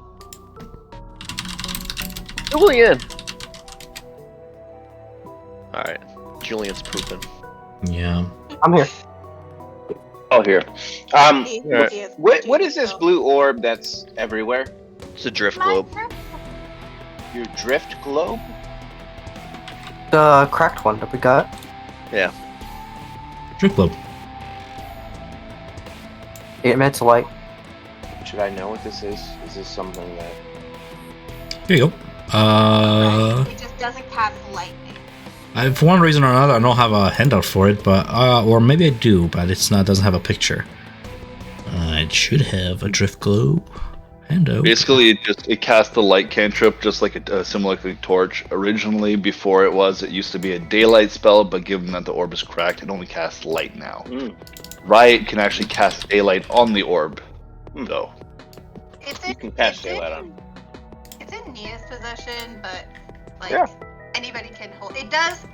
I think Tom said that it does hover. Yeah. Oh, okay. It just What- can't what- cast daylight. Yeah. Where did you get this? Is this something I was part of and you're... Yeah. Yeah. We found was it. off. Yeah, go ahead. It was off of the body of Sura when we actually got the cloak of protection and everything that Julian currently has. Gotcha. I'm sorry. It's okay. I'm now caught up. Yep, I totally remember this. Neat. You guys ready? Yes. Yeet. Okay. You. I'm guessing Julian at the head opens the door. Yep. As you open the set of double doors, you arrive What the fuck is that? well, hold on. At a pentagonal-shaped chamber. At the center of a fight. Several familiar individuals face off a gargantuan monstrosity. At the door, behind you... we'll get there. You see Irvin run across the chamber and dive to push Gelsariad out of the way of a blast of prismatic fire, taking the hit and falling prone onto the stone floor. Dermot quickly rushes over to heal Irvin. Maggie rises her maul to shield Dermot and Irvin, while Gelsariad, Craxus, Aloysia, and Ao try to take down the many-headed draconian amalgamation before you, with wings and multiple snake-like tails. You hear Dermot plead with Ao. Please, it's not worth it. Give it tribute. Give it what it wants. As you enter the chamber, all comes to a standstill. Balef's breath, coughs Irvin, blinking away Char and glancing at you lot. It's been days. We thought you were dead. You take a brief moment. Yeah, go for it. I was gonna say, and we thought you were resting. What are you doing here? It's been 10 days. We thought you were lost. Days. It's only been about a day from our perspective. Not even 24. You take a look around the room, which rests the stencils for a moment. Combat pauses. You see your rivals, Aloysia, battle-worn. Seems that Julian was right in his theories, time passing differently within Betrayer's Rise, and having assumed the party perished, it appears that Aloysia employed the Maroon Six to escort her to the Shrine Chamber, hoping to find whatever it is that she's here for. You take a moment to assess the situation as quickly as you can, making your decision. Let me see here. I'll just pause combat for a sake of narrative here a little bit. As Gelsariad, Craxus, Aloysia, and Ao continue to draw fire, you attempt to orient yourself and take a very quick glance around the chamber you find yourselves in. You see 5 supporting pillars in a center frame, central raised dais, whose mosaic tile floor depicts Tiamat's symbol, the same symbol you saw before, and a door far behind you now, the one symbol you saw at the Abishai's chambers. The same symbol, cresting the floor here in the center. Written in draconic script around the edges of the dais are the Draconian Queen's tenets, as you remember them. Amass wealth, but spend little. The gold and the power that comes with it is sufficient reward in it by itself. Do not forgive nor forget, an indignity to yourself. Let no affront go unpunished. And lastly, take what you covet. Those without the strength to defend their dominion are not worthy to have one. Piles of treasure, coins, jewels are hoarded here. At the corners of the room are statues depicting chromatic dragons. In clockwise order, you see them: red, blue, white, black, green. From here, there is no obvious exit. The floor, about the central dais, has bones strewn all over, leftovers of some creature's meaty feast. Half buried by the gold and various coins, and is this many-headed amalgamation, a draconic monster with wings and multiple snake-like tails. You hear the creature speak, all hail talking as one, its voices layered as it repeats the phrase once more that you've heard before.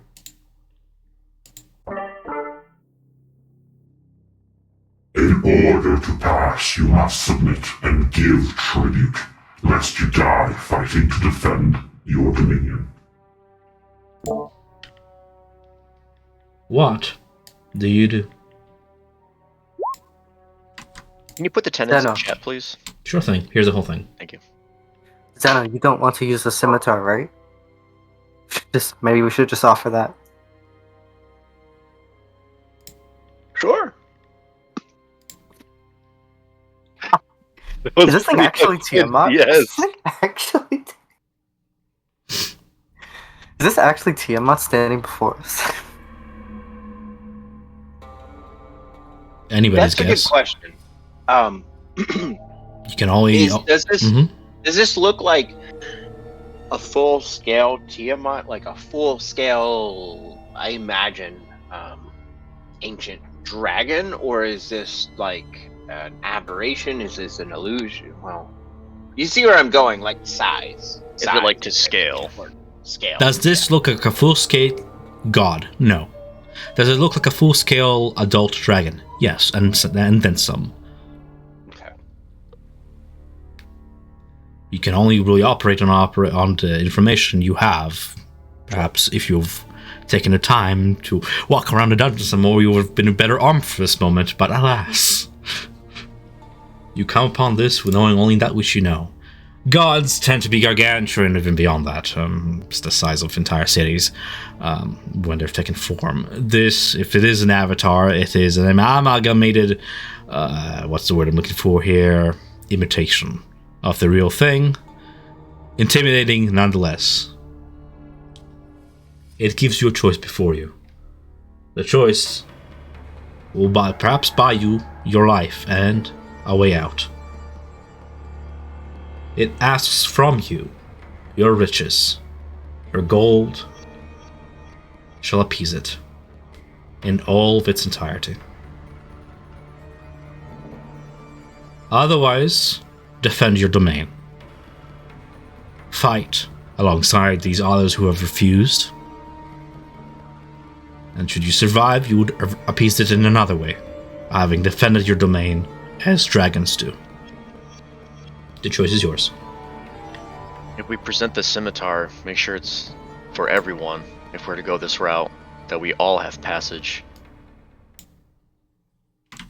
Sounds like it was gold. Yes. Well, we barely have any. 95% of our gold. Yeah, Nia has less than 3 gold pieces, so... It is more about the domination of the being and taking everything from you to covet it. That is what it covets. It is the taking of the gold, the act, the power exchange that should appease it. Less so the value of the gift. For the gold, because she doesn't really have any to lose in the first place, so... Well, if this is all we have, I'm gonna give it to you, Nia. You talk this language. You have the amulet, and this might be what is guarding the shrine. Hard to say. Yeah. If you wish to go that route, it's up to you. If not, we need to empty our pockets, or do as it says and defend this domain. I would like to note that the only reason why I'm putting this combat on hold is because the other people are drawing fire all the while, just for the sake of background. While one head, the red one, is turned to you and speaks to you, seeming to be the leader of this 5-headed amalgamation, the other 4 are in combat with Aloysia, with Galceriad, with Craxus, with Ayo, on all sort of angles. Ask if the magic weapon would allow all of us to pass. It won't. Allow. Fuck. Okay, we're You're fighting. coin. You have to give gold or we fight. Julian, rule Arcana. If you're curious as to why. Being somebody who might be curious. Out of 5. You're not sure why, but it favors gold more than items. It has more use out of gold than out of your double-bladed scimitar. Not just pure greed, but actual use. Rolling low, guys. Just getting those natural ones out of the way. We're getting the bad fights out of the way before we have to fight fucking dragon. You know? Nia walks forward and begins to speak to the creature in at the center of this room, in Draconic, and through her words will attempt to use her shadow lore to persuade it to let us pass. You're using words of terror?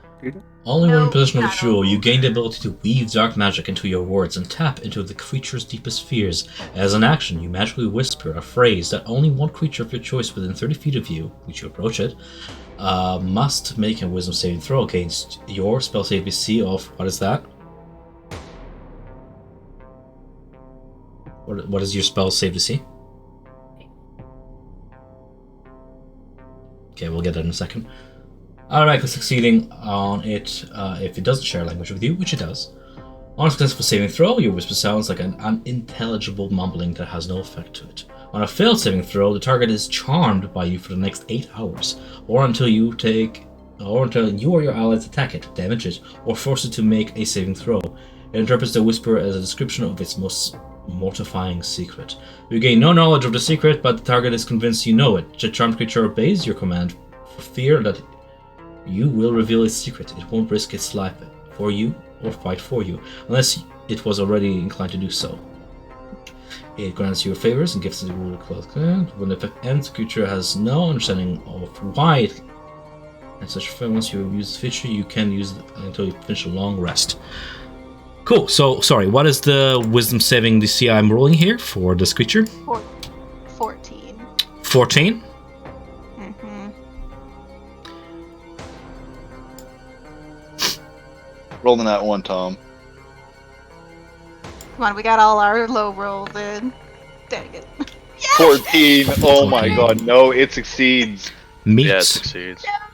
and beats. Oh, Roll. it's just these.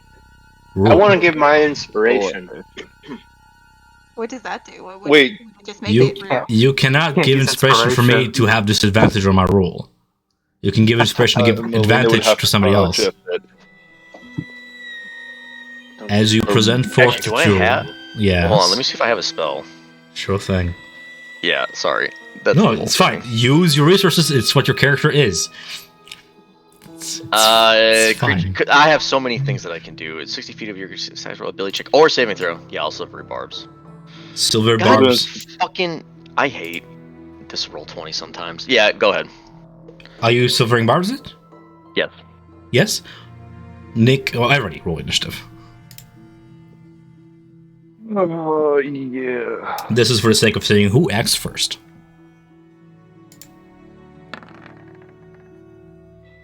Are you still? Is the silvery barbs going through? Yes or no? The silver No, barbs you- is going through on your initiative. I'm just going to see if it, with this initiative of 6, will beat your initiative by chance to react first. Having been affected by one action already, where, like, there's no surprise here. You're standing in front of it, right? What the fuck? Are you saying what the fuck to me, or are you saying what the, like, because you don't No, understand what I'm saying? this I need to get back fucking to 6, page. which I'm sure. Yeah. It's just it keeps asking me for a bunch of shit. I have 13. Okay. 13. Your silver bob scores first ahead of it. Unless any of your allies wish to do something before you begin the verbal, somatic, whatever it is you need to do for your spell. Unless your allies want to give their turn to you, that goes through right away before its turn. It all makes sense that you roll natural 1 on your initiative since Nia went first ahead. So it's really a question of if everybody rolled initiative. I think one of you guys didn't. We're waiting on Zeno. It's okay. I gotta reload. Roll it's okay. 20. It's okay. I'll handle that. Especially if Zeno and Julian wish to give away their turns or hold their actions otherwise, your silver bobs goes right ahead over it, making me re-roll my wisdom save. Let's just do that. Re-rolling wisdom.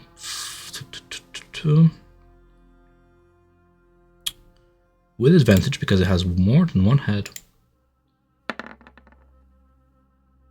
12. 12 with advantage. That is disgusting. Yeah. While it has more than one It's a head, the DC Dracahydra 16. has an advantage on saving throws against being charmed. I rolled 12 with advantage. That is just destiny. It is, with the aid of your jewel, with the divine power of the vestige, this little piece of God tames this monstrosity. You, without having to roll insight, look across the room and you see Aloysia in absolute awe at this. I am rolling us out of initiative now that I've been dealt with. I was Good going to say, job. with all that, Nia would have shouted to the room as soon as she saw the effect take place. She would have been like, "Do not attack it!" Oh. Very, very loudly, waving her arms. All comes to pause as breaths are held as that the flash of light dominates the creature before you. Very nicely done. Yeah. It's still intimidating as it is before you, like about a story and a half above your head, but it becomes dormant, bowing all 5 of its heads down as it approaches you, murmuring with its draconic sounds, deep and reverberating, not hostile, charmed. I love it how the theme it's playing is like Dracarys, which is like Game of Thrones, like Mother of Dragons here. yeah, Mother of Dragons over here. Quite impressive, says Aloysia. I suppose we don't lose our lives just quite yet. Quickly, before it stirs awake, let's find a way out of here. Can Riot go over to the hoard of jewels and look through them? Sure. I'm gonna give You Nia keep an trying. opportunity to interact with the dragon because this is an epic Totally. moment. I'm gonna give Nia an inspiration as well for using her items successfully. This is gonna be like a you can always share with your party. Kudos to you as well, Nick. That was a good call with that barbs. Yeah. I'm speechless. You can tell. Well, I don't even ride encounters. You're not gonna go through my doors. You're not gonna fight my monsters. It's fine. No, I'm just kidding. This is awesome. We talked about this in the previous. It's loop, awesome. and I'm just this is joking what around. happened. Yeah. Way to just- go, You had guys. a- Way to strategize. Yeah. You had Yeah. a Matt Mercer moment. Yeah. We'll just like put away like 6 pages. Like, oh, okay, I guess not this. Rip up that encounter. I'm genuinely happy for you guys though. Yeah. You hear a shredder, and it's just like Yeah, it's just an like- overload. Yeah. It's fine. It's great. This lasts for It's 8 fine. hours, I'm eh? crying. I'm Yeah, crying. last 8 hours. Oh boy. And this is without concentration or anything. I mean, that's the power of Alright. vestige. Good call. I mean, that was a party decision to give Nia the jewel, and it came into fruition without any need of espionage or anything. Awesome, epic. Nia, anything you want to do before I give the camera over to the right over here? As the creature comes and approaches and kind of, I think you said it bowed of some kind. Becomes obedient, yes. She will kind of engage with the creature and what has brought you to this plane, to this place?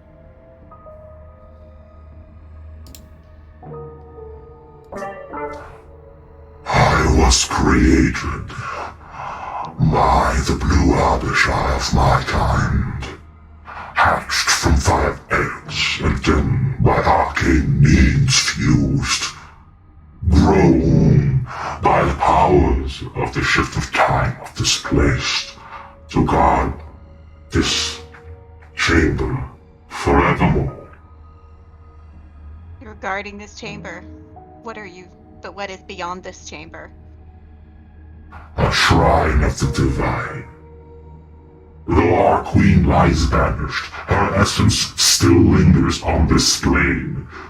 We've scoured this wretched place, Venari-infested ruin, in search for the will of the Talon.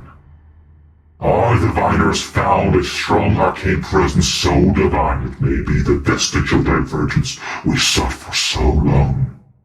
Our way forward, blocked by a gate placed there by the Changebringer, and requiring her key, the one held in your hands, your magnificence.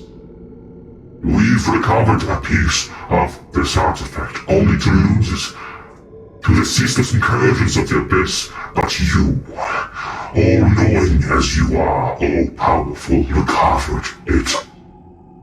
I submit to this power, and recognize that until such a time that we can claim what is ours, I shall be devised a guardian worthy of Tiamat's glory and zeal, an avatar made in her image, bound to her command. And yours. Though it is hard to imagine a being so frightening to be scared of you, that is the reality you face. And that is the information divulges to you. She would also, by the way, did you say that in common or in Draconic? Draconic. In Draconic. Nia would translate all of that to her party. Besides Cruxus, which I'm sure is nodding his head over there. Caraxus, like one eye, fucking bloated scars all over the place, is just like staring in awe, yeah.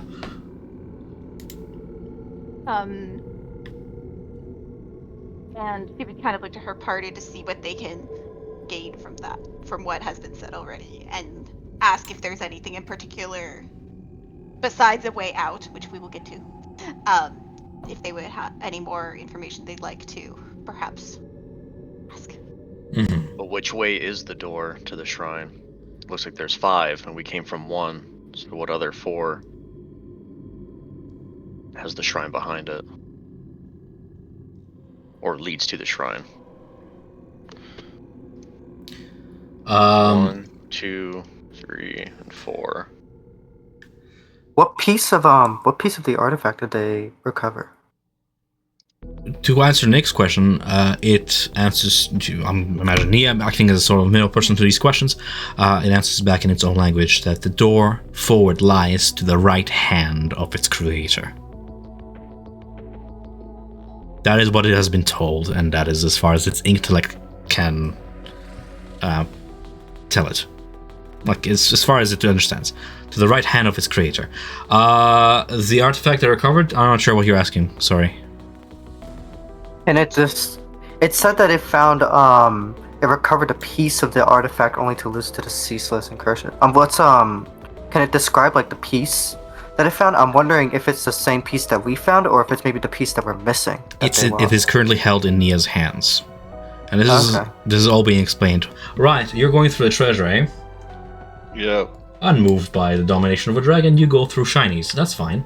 You find, let me just scroll here. Loot, eh? Treasure piles, coins about. More coins than you can count in the minutes that you spend here, but you would guess in the thousands, in the hundreds for gold pieces.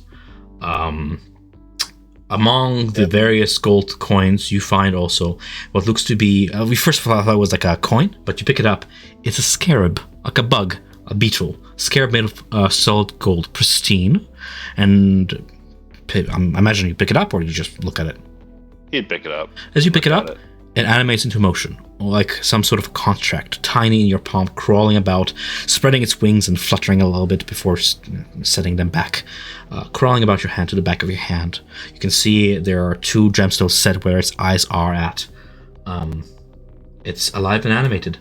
You also spot a big, raw piece of diamond amid the gold. Just one? Just one, but it's huge, about the size of your fist. Right would pick that up.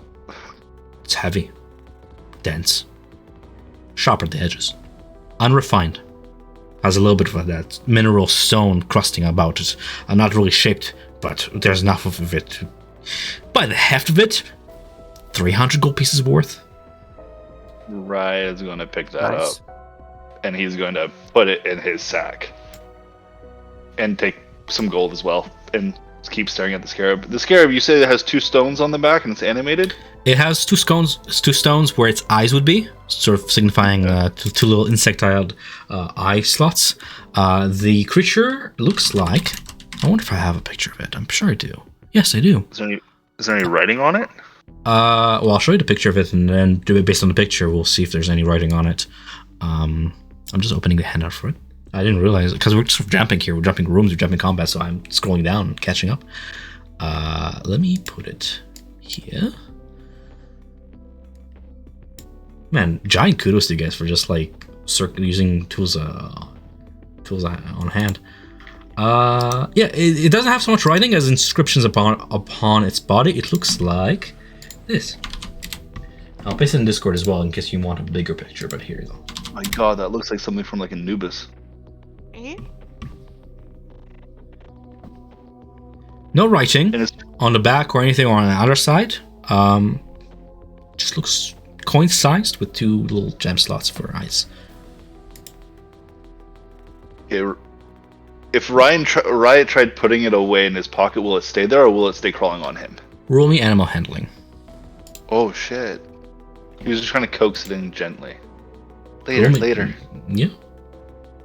17! 17. Untamed and mischievous, you feel a little sting as you put it in your pocket. There it stays, clinging to the side of your leg as... does 14 hit? This is... It's just a little sting, doesn't hurt much. Okay. You find there's remnants of like golden dust on where it crawled upon you. Just on your paws, on the backside of your hands, on the fur. Trying to flick it off, it's like glitter. It's not coming off. The aids of makeup, it just doesn't come off. Okay. Yes. Riot will also scoop up some gold, a bunch of gold too, for everybody. Okay, and lastly, before I turn the camera away from you and back to the party, roll me, this will be Arcana check, just a sort of insight into what you just looted exactly. As you're, aside from shiny, you know? And if I get one more chance to come back before anything else, he will cast Detect Magic after. when it pans back. If I get a chance to pan back, 18. 18 Arcana? Known as Horde Scarabs. These beetle-like creatures, through some feat of natural adaptation of alchemical ingenuity, blend in perfectly among piles of gold and coins. They feed on tiny mites that infest a dragon's scales and layers, and their painful bite can be a strong deterrent to would-be treasure thieves. Horde scarabs also produce a glittering metallic dust that you witness now from their wings that coats intruders who get too close to them. The magic of this dust allows the layer's draconic owner to sense intruders' locations as they move about the lair. It is also rumored that other dragons of various colors and adaptations are also attracted to this dust from miles on end. Ooh, might be something to get rid of. You try. Come see me later. Casting your spell, I'll give you... I'm guessing you're using the spell slot to cast it immediately? Yeah, I would cast it immediately, and I would move around to those items. Fair enough. Aside from the scarab in your pocket, and the various people in here holding their various magical items, including Aloysia, who you're detecting a intensely strong aura from, like absolutely enveloping strong aura of multiple classes. By far the boldest thing in this room, even more so than the dragon before you. The dragon is not an illusion, in the sense of the word. It is very much real. And the treasure does not really have any other magical items other than the coins and coins, diamond, scarab is what you find. Yeah. I'll give you a total count of coins at the end of this. Sorry, didn't mean to hit my mic there. As I then pan back the camera toward Nia and the rest of the party. Anybody has any other questions toward this being dominated and charmed as it is?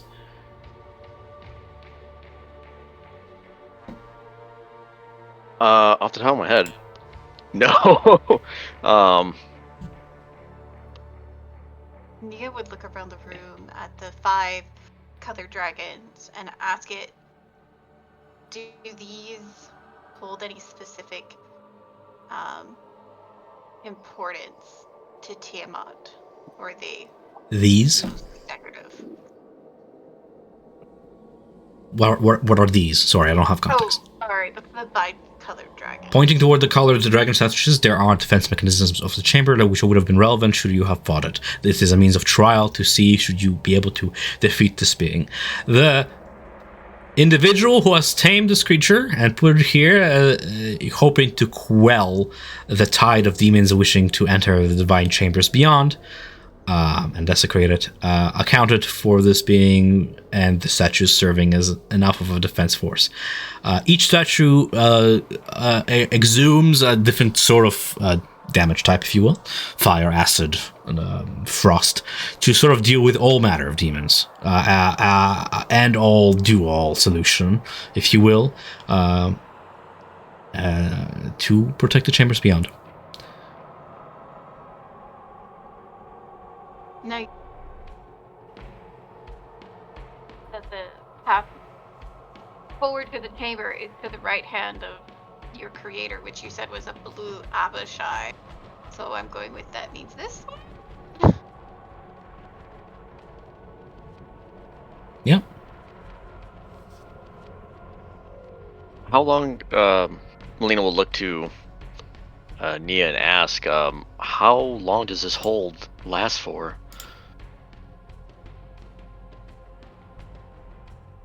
As long as we do not attempt to harm the charmed creature in any way, it lasts up to 8 hours. When you say the word harm, though be it intentionally or not, at the word harm, the creature winces back and cowers. Afraid. Yeah, holy shit. Melina will still be in fucking awe that this is working right now. But she'll approach Maggie and ask her to see if she's wounded and if she needs any help getting across to the door or anything. Mm-hmm. Before you see Maggie, readying to rally you guys at any moment. She's still on edge. Mace raised in defensive position. She is wounded. There seems to be a set of fresh seared scars on the side of her where you can see fire has branded the side of her armor. One end of her maul is like melted off by acid, where it was used to probably shield one of her allies. She herself has earned herself a nasty scar that's going going across her face, across her nose, and up her brow from a raking of one of this creature's claws. But she stands her ground. Bloodied, she stands her ground. We ought to move. I trust that Nia knows what she's doing, but the sooner we can get out of here, the better. We've been through a lot. I'm glad you're alive. I would like you to stay that way, friend. I'm glad you are too. All of you. I just didn't think we'd run into you here. And especially Aloysia as well. Oh, it is fated. I'm gonna write a beautiful poem out of this day. Which is a beautiful thing. You can see, like, with the suspension of combat now, adrenaline beginning to sort of settle down. She's beginning to, like, sort of lean in back onto, like, her one bad wounded leg, and she takes a knee and takes a few breaths. She's looking bad, even for, like, somebody of her constitution and stature. Pale, sweating. And that's when you see it. There's a little, like, bite mark on her arm, seeping from which are these, like, purple, like ooze, some sort of a poison that has stained her veins black.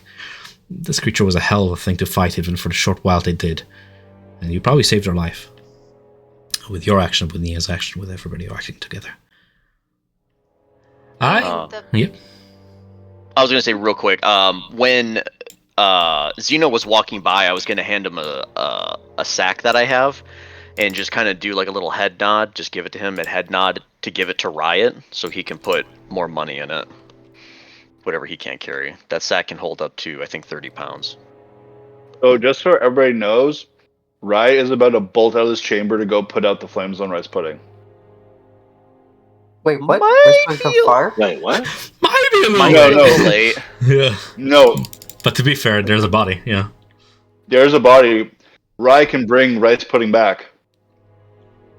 Oh, Riot has been has the ability to get Revify, to bring someone back from the dead. I have bad news for you, friend. We can't bring her back now. Well, no, there's a Whoa. body. Revivify only. fuck. You want to Uh, tell? one within the top. last minute. Whoops, never mind. Yeah. Yeah, no, it's only for the last. All right, never mind. That's later. Never mind. Riot won't bolt. Never mind. I okay. misread that. It's okay. Damn. Yeah. But I give the sack over to Zeno so he can drop it to Riot to just fill it full of stuff. And then, Riot will put gems in Alright. it. Aloysia sort of looks towards you with a raised eyebrow and not taking her eyes off the dragon, just for a moment side-glassing you, seeing what you're doing there.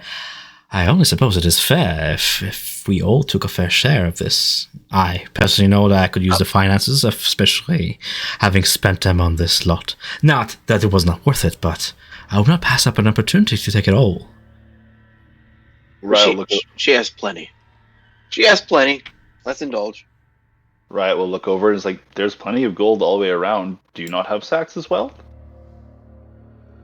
She has a coin purse.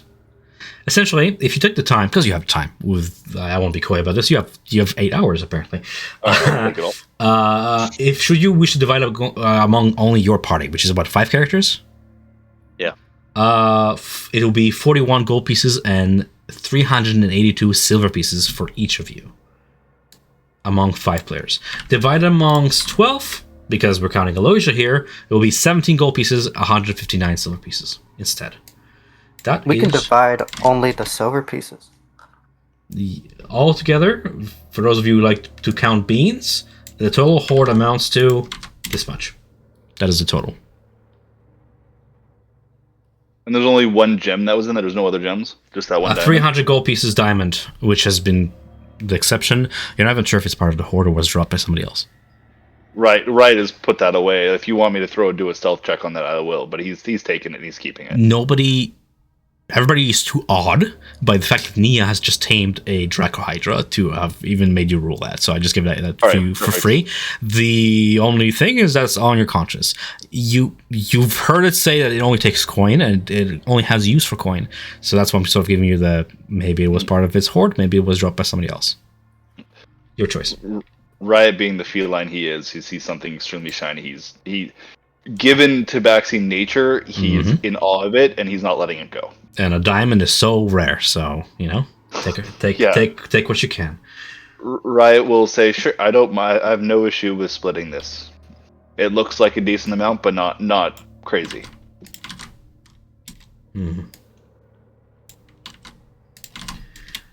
I would say that visibly, when at the note of what Zeno said, I mean, although you did not like Zeno to begin with, now it is more or less not sealed. That's too harsh, but it's visible. The fuming hatred is barely concealed there, but she keeps her composure at the end. Well, then if we split it between everyone, then let's all add 17 gold and 159 silver. We're gonna split up the gold as well. Riot has no issue with it. Why not? You hear Dermot say, like, Dermot is very deeply in murmur, in prayer. One hand clutching the Luxon symbol around his neck, the other one laid upon Irvin as he is mending him from the edge of death. And then you hear Dermot say, Craxus, don't! And like you just see Crosses just wail at the green statue, and all of a sudden of the room just decapitating the statue from where it stands, and then picking up the statue head. What? I take trophy. If I don't get that one, I'll take this one. Beauty, isn't there it? Gems in those eyes? No. It's magic that now you see that one head has been taken off with that fell swing. The glow in the eye slowly melts away. Oh fuck. Having seen the black around the wound, Maggie's wounds, she will approach and kind of using her medical knowledge and what she has experienced so far, she will assess if it is something that would require holy water, medicine, or an antitoxin. Antitoxin would help in this situation. You don't need to rule medicine for that. Rule medicine for everything else. The evidence of a poisoning are very evident. Pale, flesh, sweat, the blackening of veins. This creature had poison to it and has bitten deep. With 17 medicine check, you can also see evidence of that same thing you've dealt before. DC 10, easy to get. That requires holy water, a dose of it to cure. Maggie will be able to keep going, but she will need infirmary treatment at one point or another. Being of giants, she has enough constitution to probably survive this, and she seems to be holding herself up fine. But from your general analysis, she's been tanking, if not as much as you guys, at least the amount of trip that it took you to guess this in here, they seem to have taken a different route from you.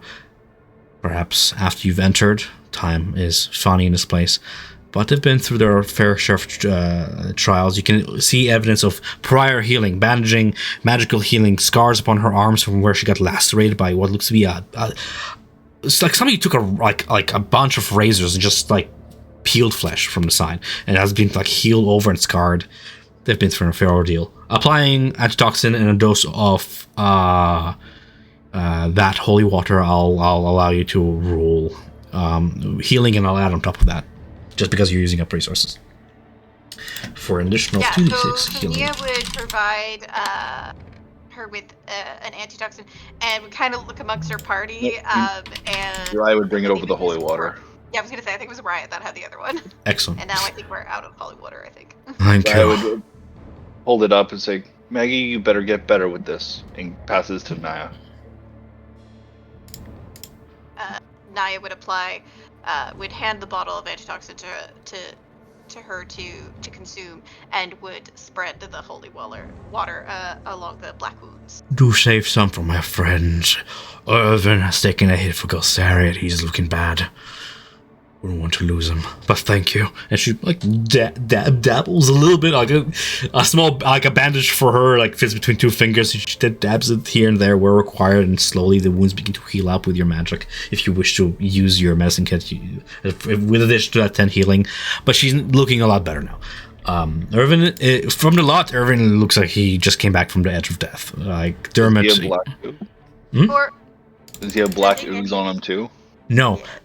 You see the remnants of that black wound evaporate away as what was held in Dermot's one hand has slowly disintegrated and absorbed into his body. You realize he was holding a diamond in his hands. He just revivified him, and in that process has evaporated those wounds. Nice. Nia would go to Derma and be like, "Is there anything I can do to help here?" Any healing you can provide, faith given. I don't think you'll be fighting any longer. First Aho, now Irvin. Thank you. You've done so much already, stopping that thing. But we should really keep moving. Kraxus and Maggie will be able to carry him out of here, but we should get out of here. For the time being, we are safe in this room. But Nia, as she says all that, she's going to be getting out her healer's kit, and we'll be using such on Irving. Now, I have this adjusted to 5, so if it already has 5 hit dice included on that, so that was a horrible draw. But good thing we didn't fight. +1. Okay. I don't know. Oh, it only does on my current, so that only has 1 hit dice on it. So do plus however many hit dice over 1. Because I currently only have 1 hit dice, and I have this set to mine for whatever. So Irvin's Wastewalker has 18 hit dice. Wow. So it's the 1 plus 4 plus 18. Gasping for breath as you heal him, he wakes back up out of consciousness.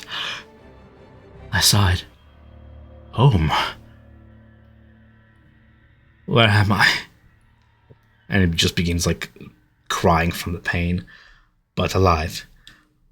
Seemingly recovered from elsewhere for a moment, dazed as he is confused, but alive. Thank you for that. I'll add it to his health. He's still looking bloodied. Just so you know, I hit him for 62 like hit points on the first round of their combat. I was like, ooh, I almost killed my NPC again. Yeah. But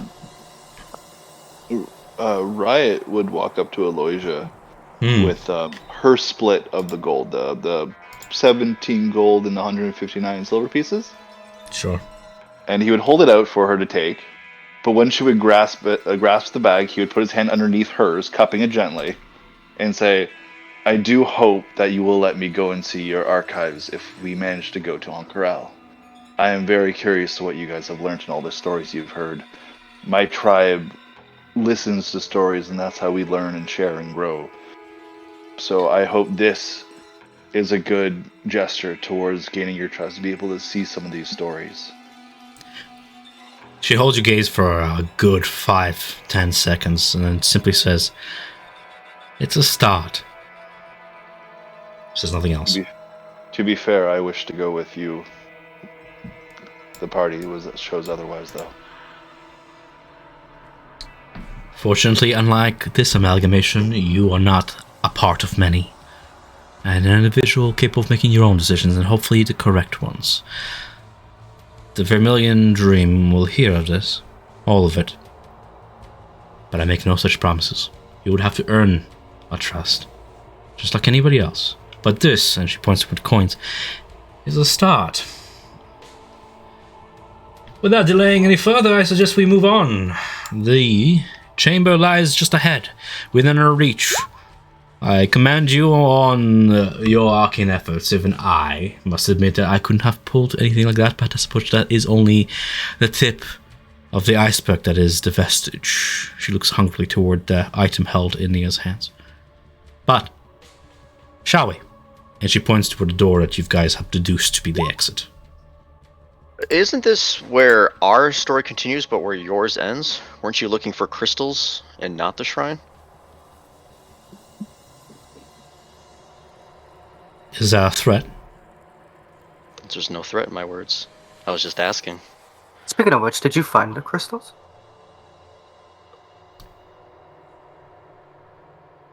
No. She says with losing a bit of pride. I'm afraid that I did not find that which I sought yet. But I do not lose faith in the fact that it might still lie ahead. I've had my fair share of success in that which I was looking for. Fair share of insight into this temple, but I'm afraid I've grown full of it, and I'm ready to head back home. But first we must find our way out of here before we lose any hope of getting out of here alive. You can tell, there's only free insight here, like she's not happy about the fact that she didn't find the ruidium she was looking for. Perhaps I would have had more luck with more hands. But alas, you've made your choices. Speaking of which, where is your... Ah, of course. Cowering in the shadows as always. And it is at this moment you can see that your companions did not, enter the chambers. This has happened so quickly to the point without question, and the Wadjet are still at the doors. You're not sure if they would have jumped into combat or would have left you to your fate. Yeah, I was about to ask where they were. Yes. Nia continues her administration of Irving and uses Cure Wound. Fair enough. Upcasting, are we? 13. So confident I don't have another dragon behind that door, huh? Are we? Alright, fair enough. That's an additional 12, eh? He's still bloody, believe me. He got hit hard, but you're healing him. And you're doing a fair job of bringing him from the cusp of death, but he'll need, like, a good long rest after this. You can tell he's delirious. At first doesn't seem to recognize you, and it takes you a good minute or two before his eyes come to focus. And he recognizes you by name, recognizes where he is, what he's doing here. For a moment he was elsewhere. Else went Jorhas, someone else, speaking in a tongue you don't speak. It sounded orcish, maybe goblin. You didn't even realize that Irvin knew the language. I mean, you've heard him speak Orcish before, but this is a different dialect. More harsh, more primal. For just a moment, recovering out of that state of dying, he was someone else. I do speak Goblin. Was I able to understand anything you said? It's a close dialect of Rumi history. It's a close dialect of Goblin, but not quite. One. You can tell that it's not Goblin Orcish. You can tell, it's not a language you recognize, but it is a dialect of. A subspecies of. Whatever fits under that umbrella term is your guess. Okay. Not befitting Irvin, a human from the plains of Jorhas, who has made his home in Jigao as of late and stuff. Something to inquire about, perhaps. Or just delirium, or just mumbo-jumbo, maybe a made-up language altogether. Who knows? I'm going to inquire later. Yes. Mm-hmm. By the way, can this dragon roam? Can it don't know. Can it roam? Yeah, like No, can it's it not the guard walk here. around if it wanted to? It's not chained to the floor or anything. No, it's free to move. We should take it with us. No. No. Baby could? Why not? Why For at would least we? 4 hours and then send it back. It wants to destroy the place we want to go to. It wants to corrupt that area. It guards it. Correction. This is obvious. I have to correct you here. It acts as the guard dog to the chamber beyond. I can't get it to fight for us. It won't fight for me. It won't? Really? It won't fight for you because it didn't want to fight for you beforehand. This is not like charm in the sense of like, oh, Feywild's charm. This charm more like it intimidated. It will not fight you because it is intimidated by you. But it will not fight for you because that was not its original intent either. In a weird twist of how D&D works, this creature, intelligent as it is, believes that Nia knows something that is a lethal secret of it. That could ruin it. If only you knew what it was. I actually do have a thing in mind. But, alas. We're not opening doors. Yeah. It's fine. But that, you can take it with you if you want. You have 8 hours. See how that ends for you. Nia turns from Urban back to Maggie. She will also take out her healing kit. and we'll have 8 plus however many hit dice Maggie has. I wonder if my Aloysia voice works.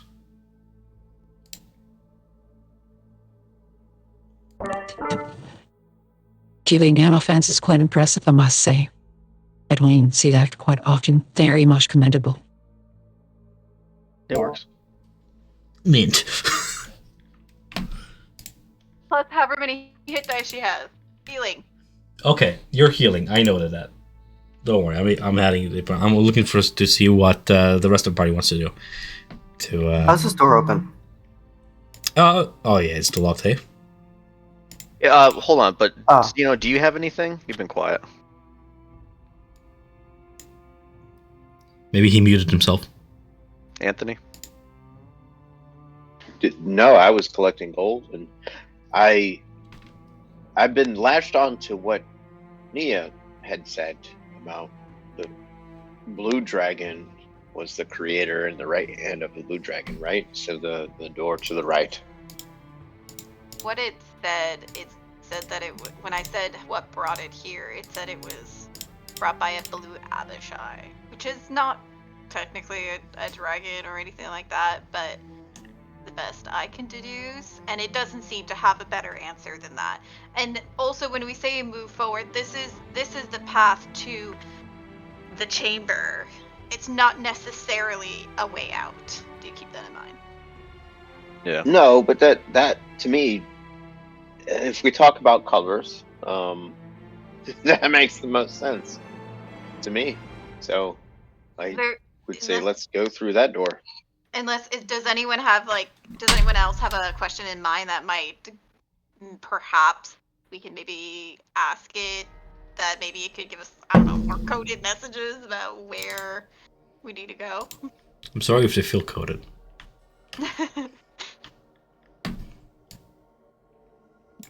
Are you the only guardian? There's Nope. nothing else that would attack us?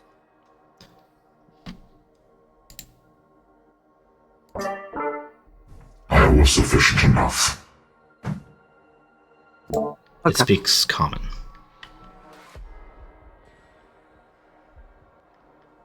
If we have what we need, and there's nothing else here, we have treasure, we have knowledge, and this is what we came for. So let's go. Let's end this. And let's Did we find what we're wanna- seeking. So we know he said it was it was guarded by the Changebringer, and that's what they were looking for. But did we want to maybe ask it to see if it knew anything else, about what's our shiny guy called? Elixion. Who's Ariel? There it is. There it is. Oh boy. There it is. Ask The it first what one. exactly does the shrine, if it knows, Uh-huh. what exactly the shrine, was its purpose, or what does it serve as? Why is it in Betrayer's Rise? It already answered that. It told you that the Draconic Or maybe- Forces Tiamat, were looking for a vestige of divergence. The Will of the Talon, it's called. Sticking it out, they have been tracking it all the way here to the depths of Betrayer's Rise, and have found a chamber so divinely lit, such powerful was the diviner's aura around it, that they believe that they found what they were seeking for. Unable to pass through the front door because they were blocked there by a rival deity altogether, Tiamat and the Changebringer being on opposite sides of this divine war. Unable to pass through, they sought the key to it. Finding one piece, then losing it to the demons. You found it. Having both pieces, you have the key to pass onwards. They did not have it, so they were not able to find this Will of the Talon. That is why they're here. Does that answer your question? I think I went about answering your question, but maybe I got lost. I just Okay. didn't know if they knew, What was they the chamber called it used that, for? but, Yeah. I don't know how to describe it. I don't want to repeat, Mhm. I don't know. I guess we'll find out what exactly this place is once we go in and see it is, Yeah. but I was checking to see what they know of it.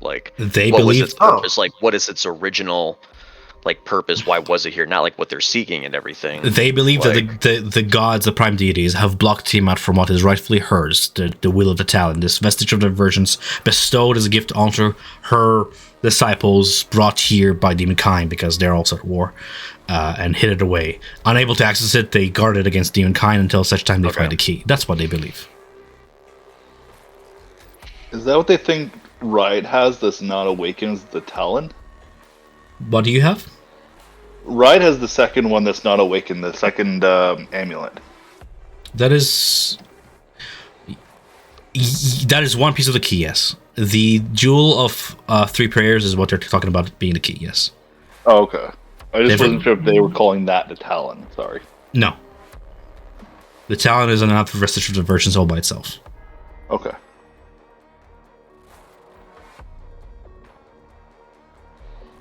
Does he know where any Ruidium is?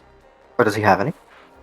He does not know that which you speak, though it recognizes the core root of the word being Ruidus, the moon. It has not seen skies in all its life, only have been bestowed its knowledge by its creator. It does not know of Ruidium.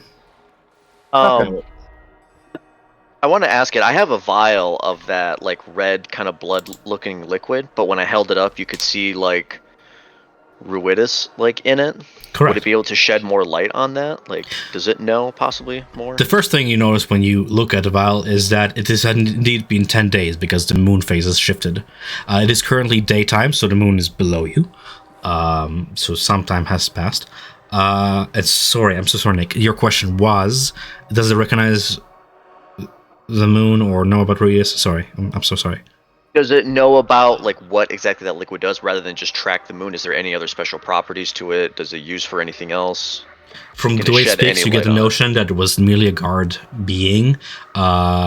Did not ever was never in the chamber that you were from, if you would describe it. Neither did it ever see this liquid before. It does recognize it as what it is: a magical item imbued with the power to scry on the sky from any angle. Doesn't matter where you are or what plane you are on. What plane you are on is a key phrase here. You now realize that you're plane walking. Just goes to confirm that you're in the abyss. Yeah. But it doesn't. It has not been out of this chamber or the one where it was made. Okay. Nia would make her way. This is a around the young room. being, by the way. I just want to say this is a wormling. It's a Nia baby. would make her way around the room and check upon the members of the Scarlet Six to Maroon Six, sorry. To just to see the worst of their wounds, to see if anyone needs, besides Irving, and Maggie need immediate Sure. attention. You look over at where Gelsariot is at, who is standing beside Aloysia this entire time. His hand still at his side, half conjuring some dunamancy magic or another, just sort of holding onto it, some sort of cantrip in his hand ready, as he is keeping his eye on the riot. Not hostile, but careful. This place has made him somewhat paranoid. He does not seem to be injured whatsoever, and neither does Aloysia. Ao appears wounded. Grant her healing if you may. Dermot appears to be wounded. You know, Maggie and Irvin appear wounded as well. Craxus appear wounded. All of them bloodied. Gelsariot and Aloysia, unharmed. Suggest Ania would, as she done a bit of triage to assess what's around with the aid of Dermot. She would ask the group if they would like to take the opportunity to take a short rest to gather themselves before passing on. Who's the group? Are you asking your party? Both parties. Cool. The latter party says fuck now. They're not No, we should do short the group. resting in a Draco Hydra's lair. They don't know how your powers operated, don't know how they're lasting, and all it's still lasting to this moment.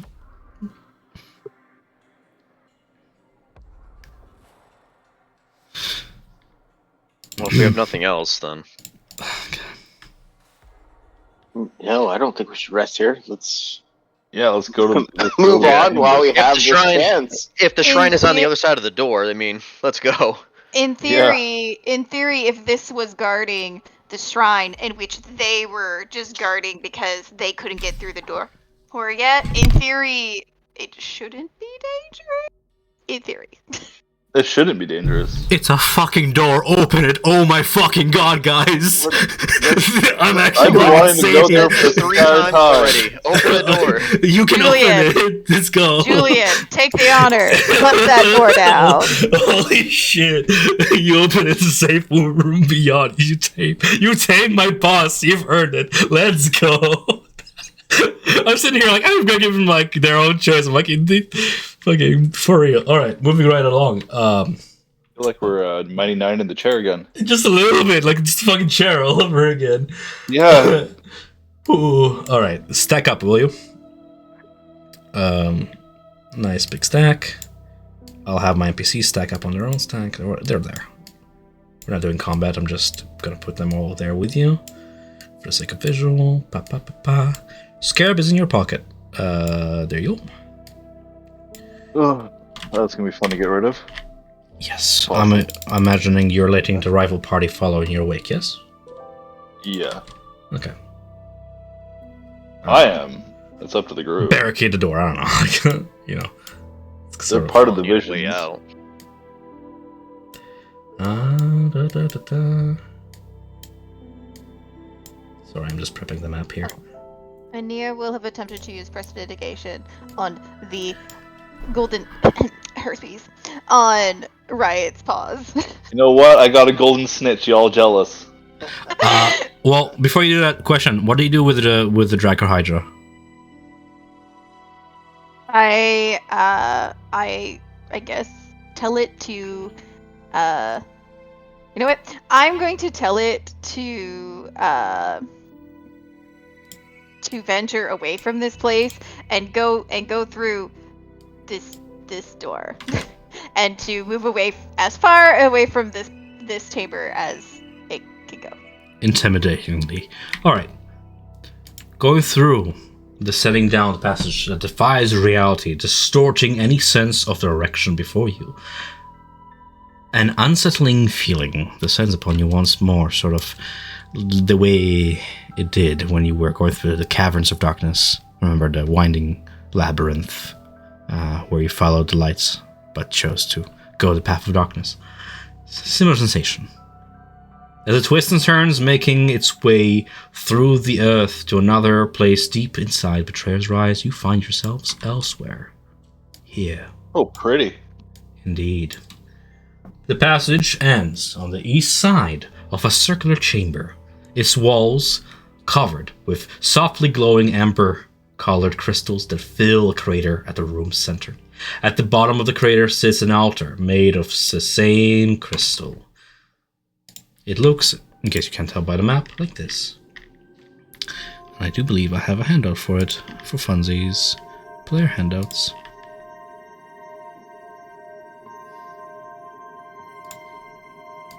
There you go. If you need to click on it and zoom in for a visual. This red crystal, is it ruidium or is it just crystal? It's not red. Shades of pink, blue, yellow. No, none of that same crystal color, that same vermilion red you saw Nim possess. Riot is going to slowly walk up to the center. Roll me, as you're climbing down carefully, roll me an athletics check. Oh, what check? Athletics. Along with 11. Nia. Okay. Nia and you slide down as you lose your footing, tumbling down, slipping, tumbling to the bottom. You take each 3d6 slashing damage from the sharp crystals, but you end up in the bottom. 10. Okay, that takes my hit points out. When temporary. Are there any loose shards on the ground right now? Some growing at the base of this pedestal. If they come up, Riot will pick some up. They're Can't attached to help the it. ground, growing out of it. Okay, he won't take Roll it. me an okay. Oh, he'll try. Yeah, he'll try. Roll me another Athletics? athletics checks. Yeah, trying to pull it from the ground. 17. You are unable to root it. Unroot it. Okay. What's on the dais? On the dais is you can see from here an indentation, round with some elements around it, shaped to perfectly fit the Jewel of Three Prayers. Both pieces. Does it look like the round one goes in first and then the second one on top? You're not sure. It looks like it fit both of them, though. Nia takes the jewel out of her, from around her neck and kind of lays it, not in the space, but like on the side, just kind of like, we can kind of get like a better look at it, comparison. Are there grooves? Like, does it show that one groove is deeper into the stone than the other? Sorry. Nia takes the Jewel of Three Prayers and compares it. This one goes into the square hole. They seem to fit, both pieces. Hey, I'm gonna make my way down there as well, since this seems like Athletics. it's a very big thing. But I want to see if I could like tie off a rope to kind of help with me. Roll! Damage! 14. 14 damage. Tying off a rope, I'll give you advantage on your check because you're trying to carefully maneuver your way. It's uneven ground. There's not much to rest your foot here. Some crystals just shatter beneath your foot, but I'll give you advantage on the roll. Oh, 11. 11? Unfortunate. I do have a -7. Or, excuse me, a -2. At one Imagine. point, you actually manage to keep a good footing on, and you are stable on the rope. But as you begin to send down, the end of the rope where you tied it off, it's sort of angling itself over one of the crystals, and as you kind of shift your weight back and forth, the rope like cuts itself on one of the jagged pieces of the crystal and breaks apart. Oh, dang it. So I have What's the 2 reason pieces that- of rope. Yeah. What? I need to What make is the a note of reason? What does it look like from my perspective? Does it look like they're losing their footing and they're actually just like rolling down this thing? Yeah, Falling? it's like going down a cheese grater. Yeah.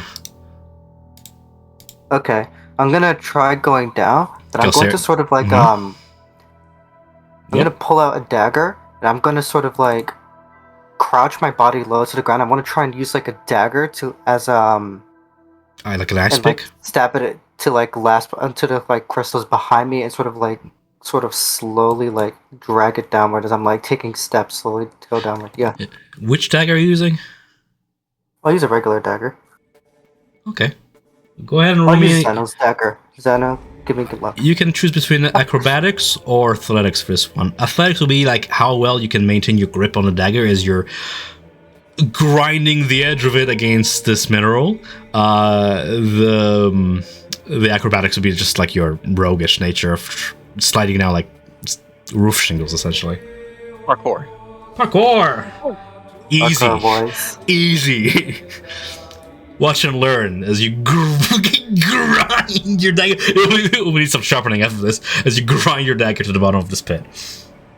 Easily Yes, the done. dagger has served a great purpose. It's like, have you ever grinded steel against diamond? It's like that. I can't say I have, but I can imagine it. There's like sparks flying off it and shit. Wadjet stays atop, still sort of cradling Sora, but this whole place is off to her. Keen to get out of here, she cradles the body close. Question is in absolute light, sketching in her notebook of this place. This is it. The center of resonance. Place it upon the pedestal, and it shall be complete. Of course, you don't need my instructing to do it. I mean, so obvious, isn't it? Well, you helped us reach here. Why don't you make your way down? You were a part of this. I'm a bit too injured to climb down. She doesn't seem very confident. She's still wounded from firefights, still recovering from that. Did she wound? Did she heal from her the short rest that we had though? No, I rolled all her hit dice. Oh. She doesn't feel very confident going down this, but she puts her trust in you. She's very content and very happy sketching in her notebook, adding to more of her research. Perhaps she'll join you at a later time, but the glory is yours. You watch as Gelsariad, eager, chuckling at the bunch of you who hurt yourself going down a little bit, asshole as he is, containing himself when shushed by Ao. He is eager to descend down and join you. And you notice that Aloysia sort of extends her arm out to like stop him, just sort of putting her arm on his chest, just to instruction, just watch. I take note, but I don't act. Fair enough. Nia will kind of look up to Riot and be like, "Are you ready?" Ready when you are. Okay. She will pick back up her portion of the jewel and slot it into place. Riot will follow suit. Slowly, steadily, the two pieces slide into the dais, fit together.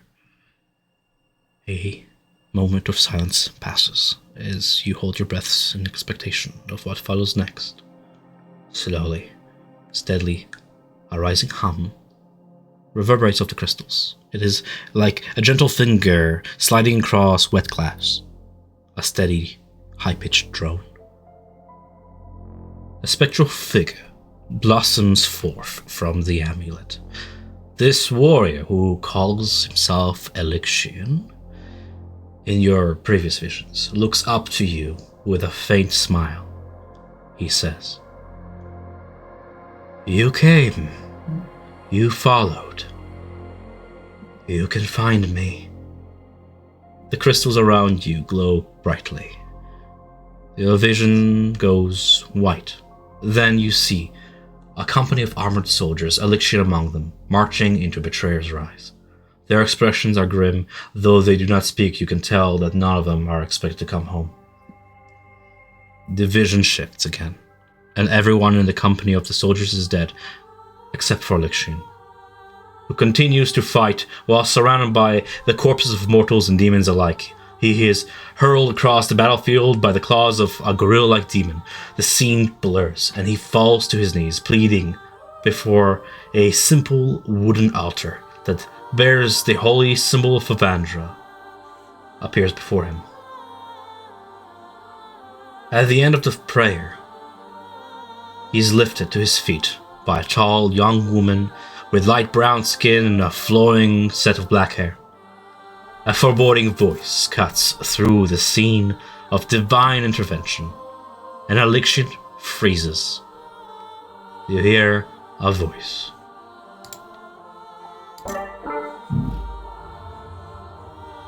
The Changebringer and Immortal. What brings you into my sacred devouring darkness? Even if you save him, Changebringer, he will suffer. He will die. He will be forgotten. All that has worked to save him will crumble and be devoured by worms. Everything he's done, gone. Why invite further suffering? Let go. Give in. All is futile in the end. So, why? As the voice trails off, Elixion turns to face you, falls to his knees in tears. The scenery shifts, and the Forsaken Warrior is now underwater, amid the ruins of a sunken city. The crawling king spoke true, he mutters. All was futile. All has been forgotten. And I am lost in darkness. Please, help me set it right. This final scene of the vision takes place in what you can only see are drowned ruins. The vision persists long enough for you to remain here a while longer, should you have any lingering questions to this apparition before you. A few moments longer lingering. Do you wish to speak to this apparition?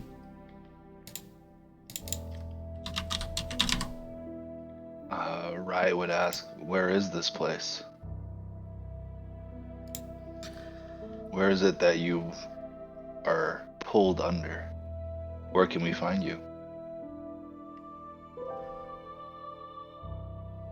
I am at a place destroyed long ago. Centuries ago. Imprisoned here in this underwater place lit by my crimson glow. I grow so furious They're taking it.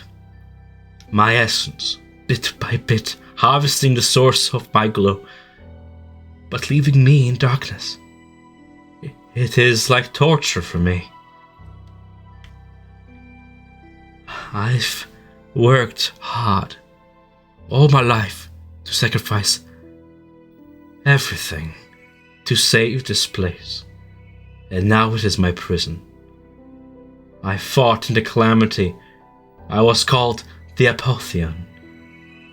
I beseeched the gods for power 3 times and 3 times received it, first on the shores of Wildmount, again in the depths of Betrayer's Rise, and once more in the temple of Carillion, here, in the sunken beneath. The temple of the Archheart, in a city of elves and orcs, in the jungle of Marquette. These divine gifts transformed me from a mortal being into something more. But it was all for naught. Everything destroyed, and he gives you a moment longer to linger amid the ruins of this now sunken place. Is there anything in this sunken place that stands out? Can we see anything that gives us markings or... oh, crap, I can't think of the word. Like landmarks to a location? To your Yeah. to your terror, right, you realize you're underwater, hating the sensation of swimming. It's even worse. You look around you. Up, there is no up. There is only darkness. Down, there is no bottom. To the sides, the water is murky. You can barely see maybe 20 feet ahead of you in all directions. The single glow of Elixir before you is the only thing that's clear. Everything else is murk. You see the vile vermilion corals growing like tendrils from the side of your perspective, but out there into that foggy distance, nothing but the silhouette of underwater ruins. Pillars. Imagine like a Greek city torn apart and sunken. An Atlantis-like landscape, but silhouetted in darkness. You begin to sense it, the encroaching pressure of this place. You, wherever you are in the deep, and it is crushing the breath out of your lungs. You have mere moments left before you die. Good.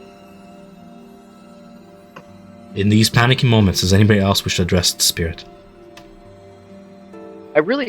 Sometimes I get confused because we have breaks in lore that we get and everything, but I hope this wasn't answered. But like, how was he sent here? Or like, why does he sound like he's in prison? Like, is he dead or is he? No, excuse me, not dead. Rephrase that. Do you ask him, is he dead? No, not that he's dead. Mm-hmm.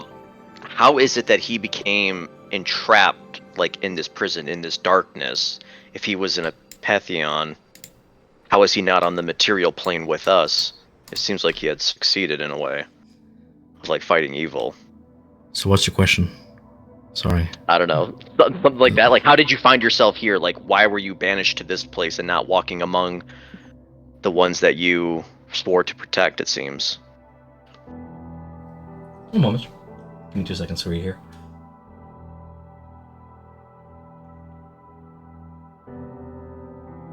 Okay, I need to scroll up for a second here. Nick, it's a good question. I do have to answer. I just need to literally... Yeah, that's fine. Look in a whole other section of the book for it, so... Yeah. 5 seconds. That's fine. Take your time. It was in Temple of Carillion and Temple of the Archheart and the elves and orcs in a jungle? City in the jungle? Yes. Yeah, A city now destroyed. Absolutely obliterated. No longer existing. That's where the Ruder's blade struck.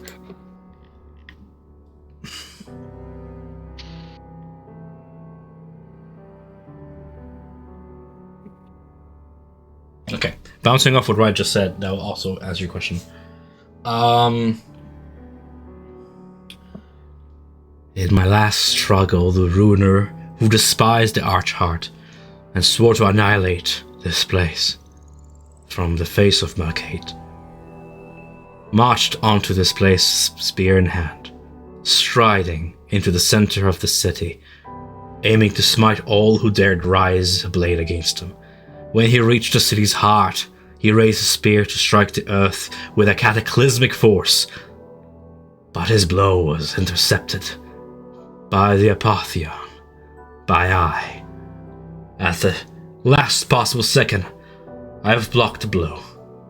My intervention kept Grumsh the Ruiner from annihilating all life on Marquette, but the force of his spear, it thrust downwards, still brought the land of Marquette into ruin, as fire raged across the lush jungle, turning verdant beauty into a blasted desert.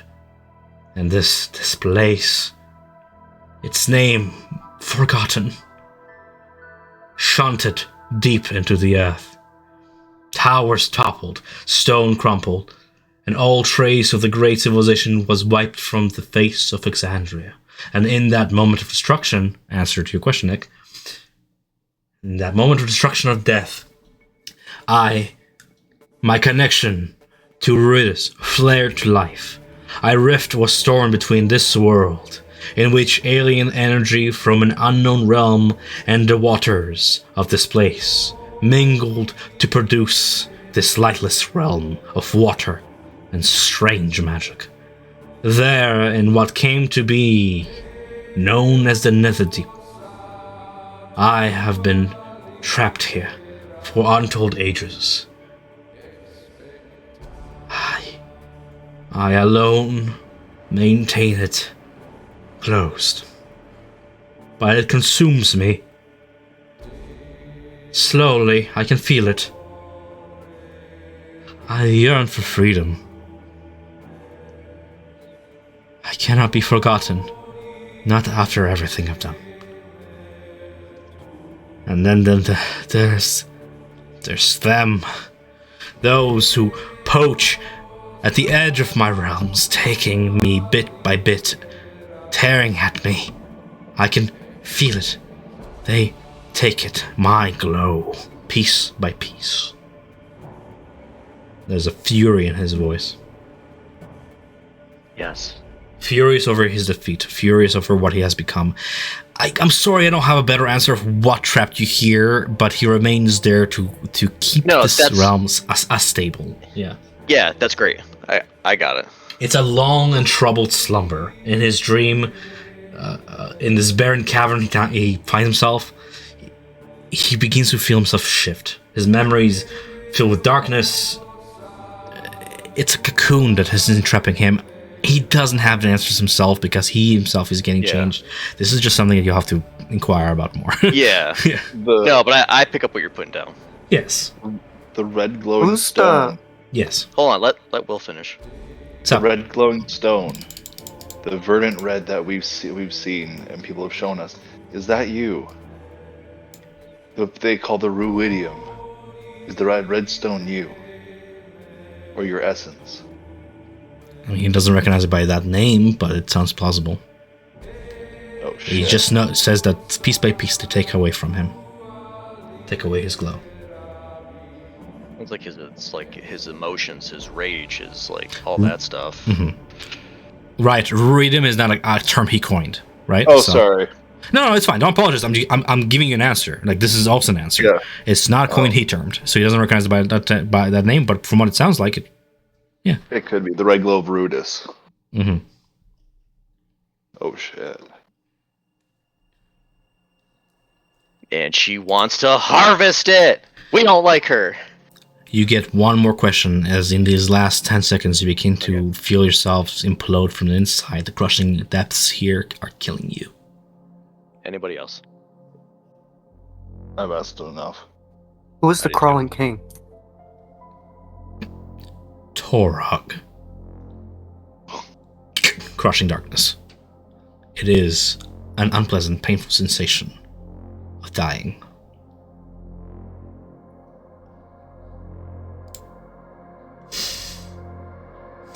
Good. I guess if that's the last question, as we're taking our last breaths and everything. I don't know, like how close we are to this person, or excuse me, to Elixion, or if we're starting to just like fade. But she'll reach out a hand, and she'll say, as she's like choking down water, to be strong, and that we'll find you soon. You manage to finish the last of your sentence before water begins to fill your lungs. Salty, painful, it's like fire burning on the inside. You begin to sink further and further away from the light, consumed by the darkness, into the depths. Just as the vision of Elixion fades, you become aware of the looming presence of Aloysia and the Maroon Six. You're back in the chambers. Prone on the floor, coughing up seawater. Rising to your feet slowly, you look onto the pedestal and see the Jewel of Three Prayers, finding it transformed into its awakened state. The transformed jewel, free for you to pick up and remove from the pedestal should you choose to. Your rivals appear at the edge of the crater, along with the red-robed figure, as she speaks. Well done, heroes. Now, if you would simply hand over the jewel, we can all get out of here without spilling any more blood. To Who says that?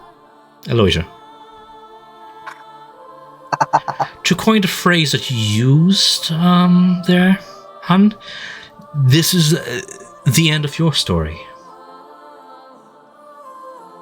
Unless you choose to go peacefully and hand over the jewel. Riot will speak up and say, "You're the one killing Elixion. You harvesting the red glow. It is what he is. You're pulling away his essence and destroying him. Why would we give you what we can do to... Why would we give you the item that could free him when you yourself are killing him?" It is quite simple. If you don't, well, I'll make you give it away. She turns toward the rest of your rivals, toward the Maroon Six, and 2 words. Kill them.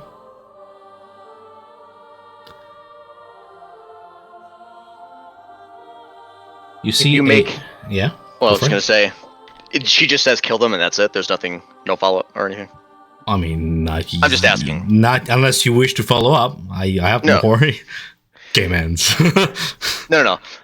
She would... Oh, fuck, I just moved my whole map. No, Melina would speak out, just catching her breath and just spitting out salt water. Or, excuse me, salt water. Spitting it out to the side. She'll take the jewel, and she'll take it and press it to Nia's chest.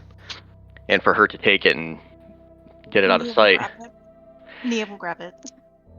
Okay. And with, like, paced breath, she'll address, not Aloysia, but to everybody else.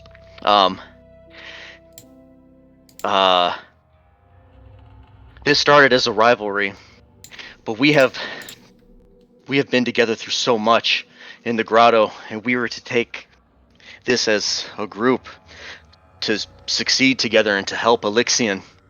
You wouldn't dare attack us after all we've done. We've relied on each other, we've helped each other, we've bled for one another, and she wants to take it away from us. She would do anything to spoil this and to take it to her alliance. But I know that's not what you all want. You wanted this adventure, you wanted to be a part of this mystery that we found in Zorhas. So be here with us, not against us. And she takes out her wand and she readies herself. Is it truly worth to give up a life for adventure? Or do you simply not know your friends here? For they are nothing but mercenaries in my pocket. Well-paid mercenaries. You have already forsaken your chance, and you're making a foolish mistake now. Must I repeat myself? Kill them! You see Ao, sort of side-paced, listening to your words all the while, spear in hand. She approaches your Cobalt Soul allies. You see the rest of your rivals side glance to Ao, waiting for her command. Roll me persuasion. 4. Persuasion. Oh, normal. Persuasion, right here. It's still asking me. I will use God. inspiration. Inspiration. You see Ao begin to like raise her spear towards you. Go for that inspiration roll. Oh my Knock god. 5. That's awful. Nia will also give her inspiration. Let's go. How many inspirations do we have left? If you're using up your resources, sure. That's 16. better. I'll take it. That's much better. She These raises rolls her are spear towards you, terrible. and she looks you directly in the eyes. And she says, "You're right. We have been through so much together. Do you know how much gold I'm losing on this opportunity? But what is gold compared to friendship?" She turns her spear toward Aloysia. Looks like that's another race won in your favor, friends. At that moment, Aloysia looks in utter shock toward the rest of them, and she begins to rant. So hard finding proper help nowadays. Proper mercenaries with no moral quandaries, or simply take the coin and leave. Why is that so much to ask of? And as she's ranting, she's sort of pushing Maggie to the side, who's just staring her down. I try to talk reason, business. I've offered you nothing but the best of my organization's power, and you would squander it. For what? Trophies, adventure, risking your life to die in another hole. You wish to die in this hole so much. So be it. Roll initiative. All of us against her. Roll initiative. This will just dictate something here. Wow. Oh, just Garbage. this out. Yeah, you and me both. Wow. Right. Still recovering from the depths there. Still recovering from the crashing depths. Is that everybody then? 20. I rolled a 20. Whoever's on top here, right. Right, you see this, and everybody's really above. Like, right, Zeno, Melina, you're like at the ready. One's out, weapons standing up to face her, though she does have the high ground. You do see her reach into a inside pocket of her robe. It is a scroll, a spell scroll, and she unravels it, all the while speaking to you, like saying, like, if you wish to be buried here, so be it. And she begins to enchant and cast a spell. Can I say something real quick? Sure. Riot is going to hold his action to grapple her and knock the spell out of her hands and say, Melina, send me up there now. Okay, holding your action. Melina's turn. I will vortex warp Riot up to here, just right behind her. It has to be a point that you can see, right? Yes. Right, you are teleported slightly above the air because it has to be an angle. So about like you're just slingshot like 50 feet ahead, landing with feline dexterity. Go ahead and roll me a dexterity save there. Okay. I was gonna ask, as I come down, can I like claw through her like grip maybe? You're holding your action to get the spell out of her hands, right? Yeah, I don't know what I just rolled. Interacting with an object like that is Shit. 4. You take just 10 bludgeoning damage from just the sheer speed with which this is all happening. Like Melina having to react real quick. It's misjudged a little bit. You for a moment there clash against the wall, then stabilize yourself, but you land behind Aloysia as she begins to spin around. You can see the scroll in her hand unraveled, with all that arcane rune upon it. It's already activated, and she's already halfway through casting it. But it is your held action. Go ahead and roll me. This is going to be not sleight of hand because you're not hiding your action here. Choose. It's along the lines of grapple because you're trying to grapple it out of her hand, right? Yeah, I'm trying to like grapple knock it so she can't cast it. To like make sure she cannot cast it. Grapple it out of her hand or knock her prone? Grapple it out of her hand so she cannot cast it. Go ahead and roll me like a. Like just pure, let's just be, well, this is speed, right? Your dexterity versus hers, to see if she can. Dexterity. Oh fuck, that's not good. 14. That's fine. She's not exactly a ninja either. I'm whispering, but whatever. That is a 8. Oh my goodness. You grab the spell scroll out of her hand, and as that glow begins to ebb away, she just curses on her breath.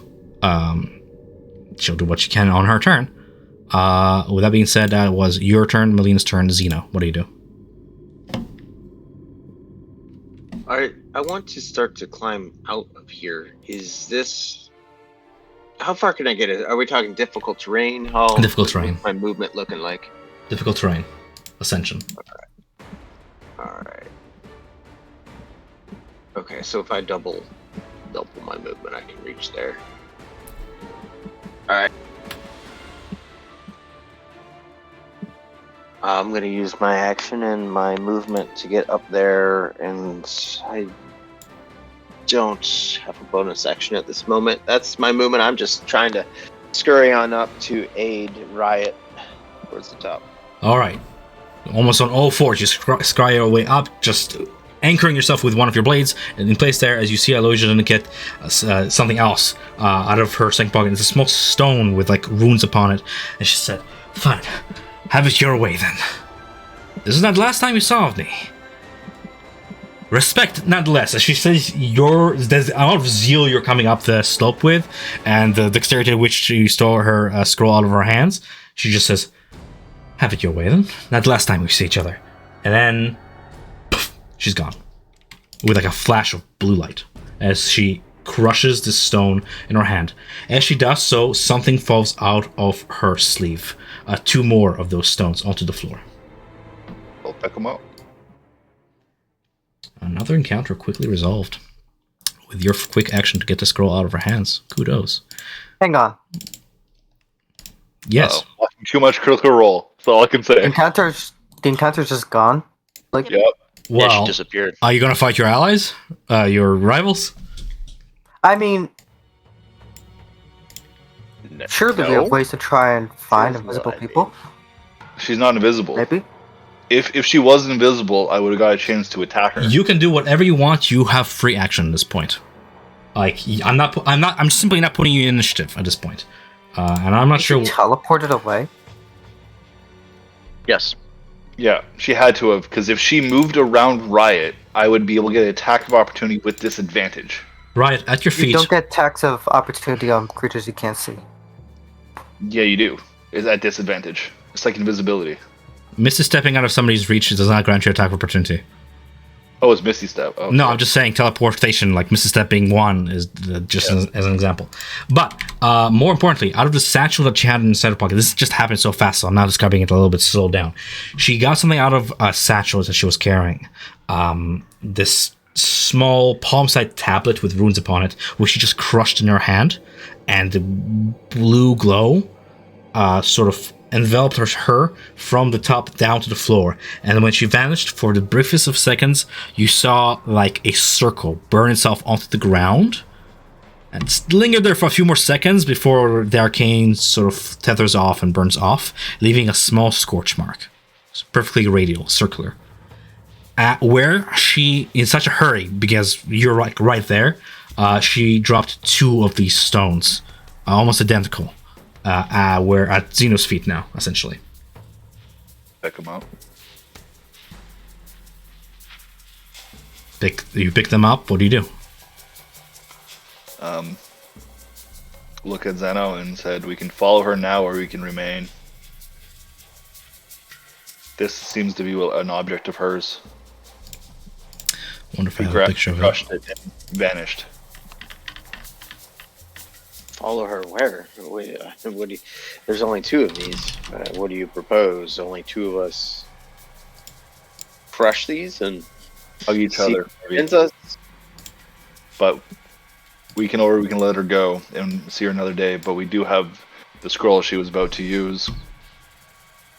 I don't think we have a choice but to continue on here. It doesn't make sense for us to try and follow her again. There's only two of these crystals to crush, and who knows where 2 of us would end up.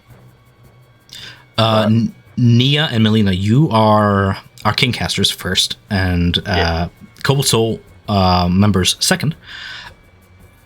you've seen this before. You've seen this circle before. It is a teleportation circle. But roll me Arcana, the both of you. Because the Cobblestone Library has arcane circles in their domains.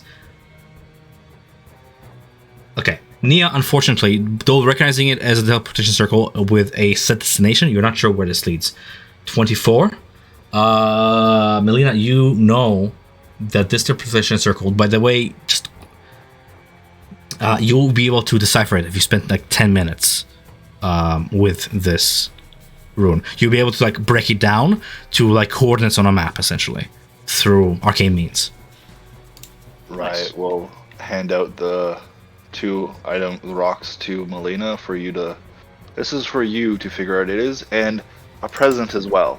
And he rolls up the scroll and hands it to her. Thank you. It was quick thinking. I'm glad you got it. And I'm glad that nothing else became of the moment. She'll take the scroll.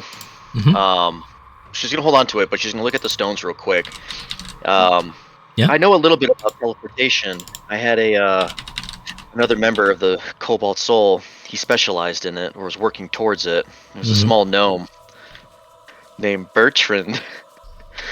He was cool. And he told me a little bit about it, but I'll need a little bit of time to understand these. If we have the moment, she'll take the time to look. And then while she's looking at the stone, she'll also take a look at the scroll as well. It is an earthquake spell of 8th level. Oh, fuck. Holy shit. Dude, she was going to kill us. She would have murdered us. Like, Wait. you unravel the scroll and it has like a vial like with a pinch of dirt in it, like a piece of rock, a lump of clay, not of this land. It looks like somewhere from a desert or something, and it is used to evoke the spell. Yeah. Holy fuck. It's ready to trigger. 8th level scroll spell? Yep. She's going to fucking bring this whole place down. Wait, was she able to use that without making a check? When she was reading the scroll, did it sound like she was having difficulty reading it, or was it just was it very casual? Fluent is flow of water. Holy I shit. feel like a level 20 character we're up was fought. Yeah, let's not chase her now. Tiamat in disguise. Let's not chase her, yeah? You know what? She can be wherever the fuck she wants to be. I mean, you didn't get a chance to hear her cast it. You guys acted so fast, which kudos to you again. I throw an encounter at you, and you're like, no. Immediate counter. We're like, Nice teamwork, though. I like it. Counter to counter. Yeah. All the while, like you hear like Dermot gasp, like, "Wow, look at the jewel! It's beautiful." Yeah. Let's make sure it gets back to Bazazan safe. What do you say, friends? Let's get out of here before more monsters show up. does anyone have any idea about how to get out of here? Yeah, that's the problem. Riot would like to walk over to AO and put his hands together and say, thank you. Thank you for your kindness. And thank you so much for helping us. Of course. I mean, we've been through so much together. I can't imagine another universe where I would have turned on you guys. I mean, what sort of actions would have led to that, right? I feel like in total, our groups have no longer been Fate's Fortune and Maroon 6, but I feel like we're one band all under the same banner. Ease up there, cowboy. No. We have our brand, you're your own brand, mutual respect and all that, but don't think you're out of the hot water yet. I mean, don't get me wrong. A small part of it, a very small part, mind you, very small part, sort of regrets not taking. She offered us a lot of gold, but you know what? I will keep telling myself that friendship is worth it. But let's stick together while we're here, but let's not, start adopting each other and all that. Right? Because we don't want to bring Mr. Dragon back. What? Io, do you know how to get rid of a gold little bug?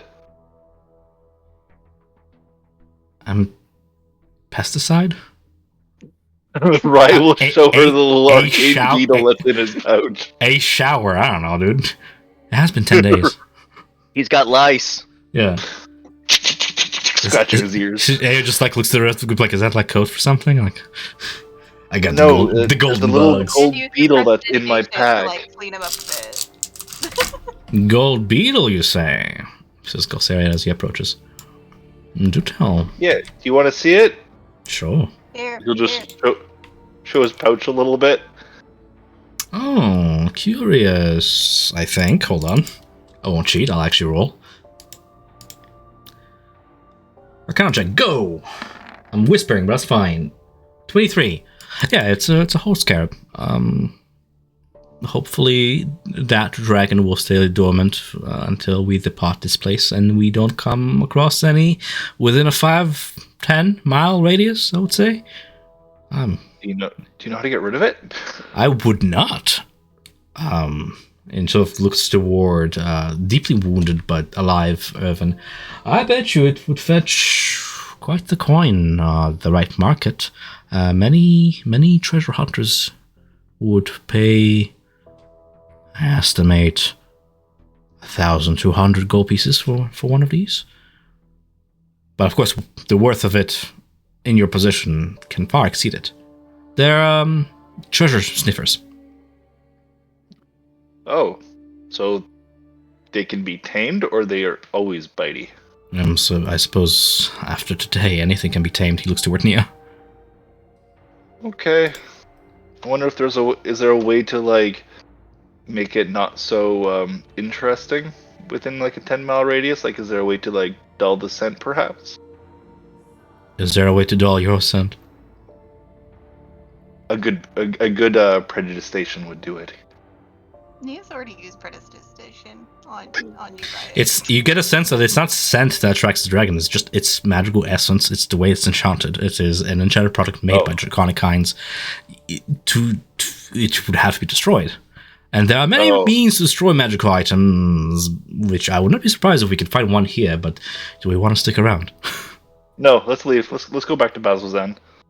Out of everybody in this party, Galsarian seems to be in most high spirits.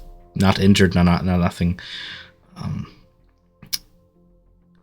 It's a shame. It would have been a good opportunity. I hope it's not the last time we see Faloja. I doubt it. I insight check him to see if he is like he wanted to like band with her, go with her, be a part of her association. Or assembly. Tell me how you're insight checking and what are you looking for to decipher that? Meanwhile, he's going to turn over to Julian at the bottom of the pitch. He's like, need a hand there? I saw your little trick there. I have a few of myself. Actually, you're the one who inspired me to get into this. And he casts the same exact spell, like the what's it called? Fucking Vortex Warp. Vortex Warp, yeah. Onto Julian. Unless you resist Julian, he'll like pull you right back up. So thank you. Where's he teleporting me to?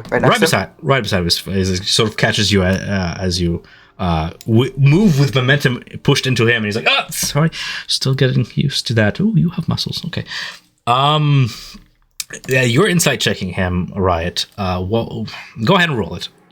I was going to look at his tone, the way he held his eyes and posture, and literally the way he spoke. Like, it sounds like he is sad she is gone, that her presence is no longer near her. Him, sorry. Yeah, you're right. Go ahead and roll. Oh, fuck, 11? 11?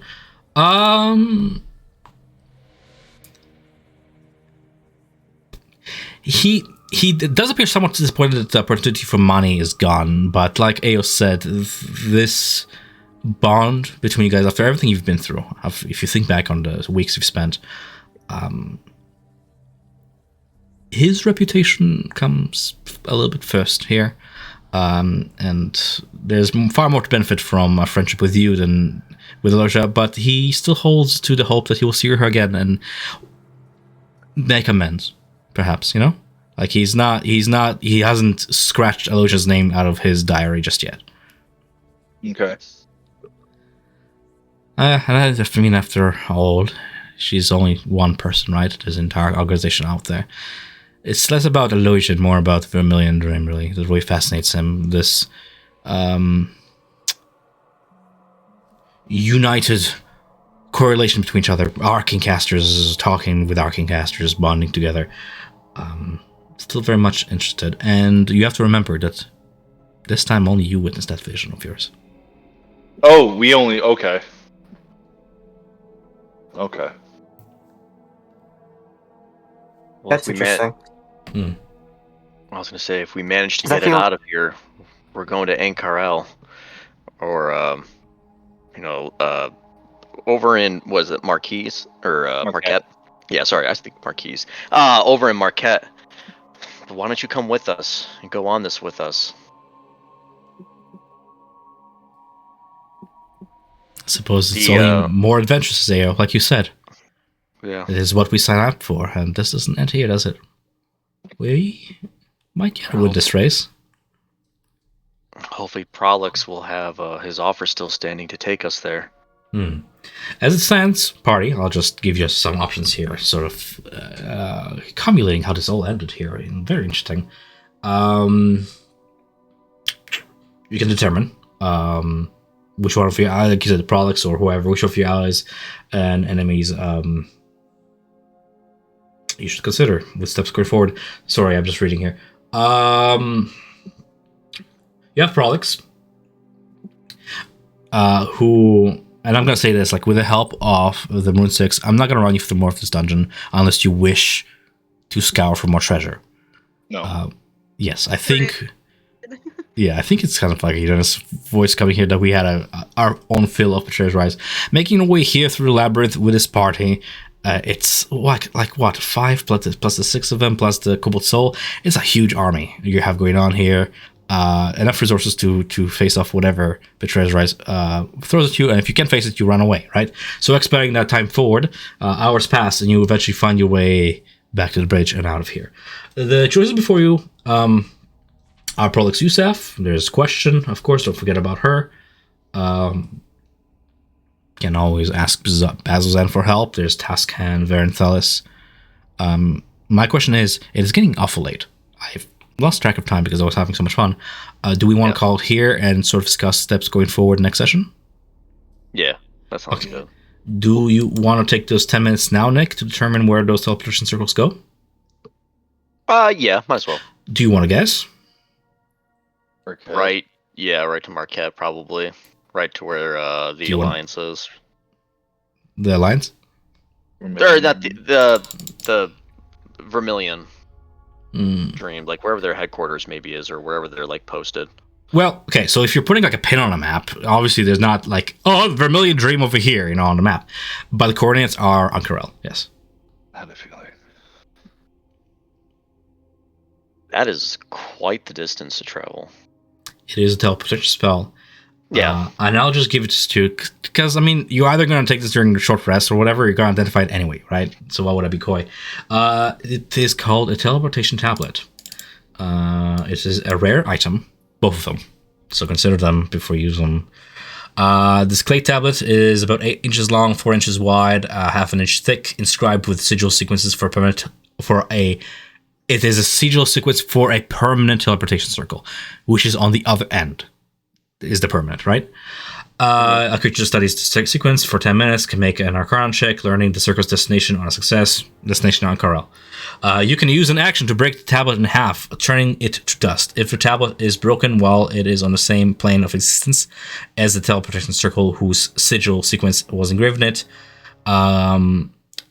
this specific one you're holding, which is not a personal version, is a 10-foot diameter teleportation circle of glowing blue light, appears on the ground at an unoccupied space you choose within 30 feet of you.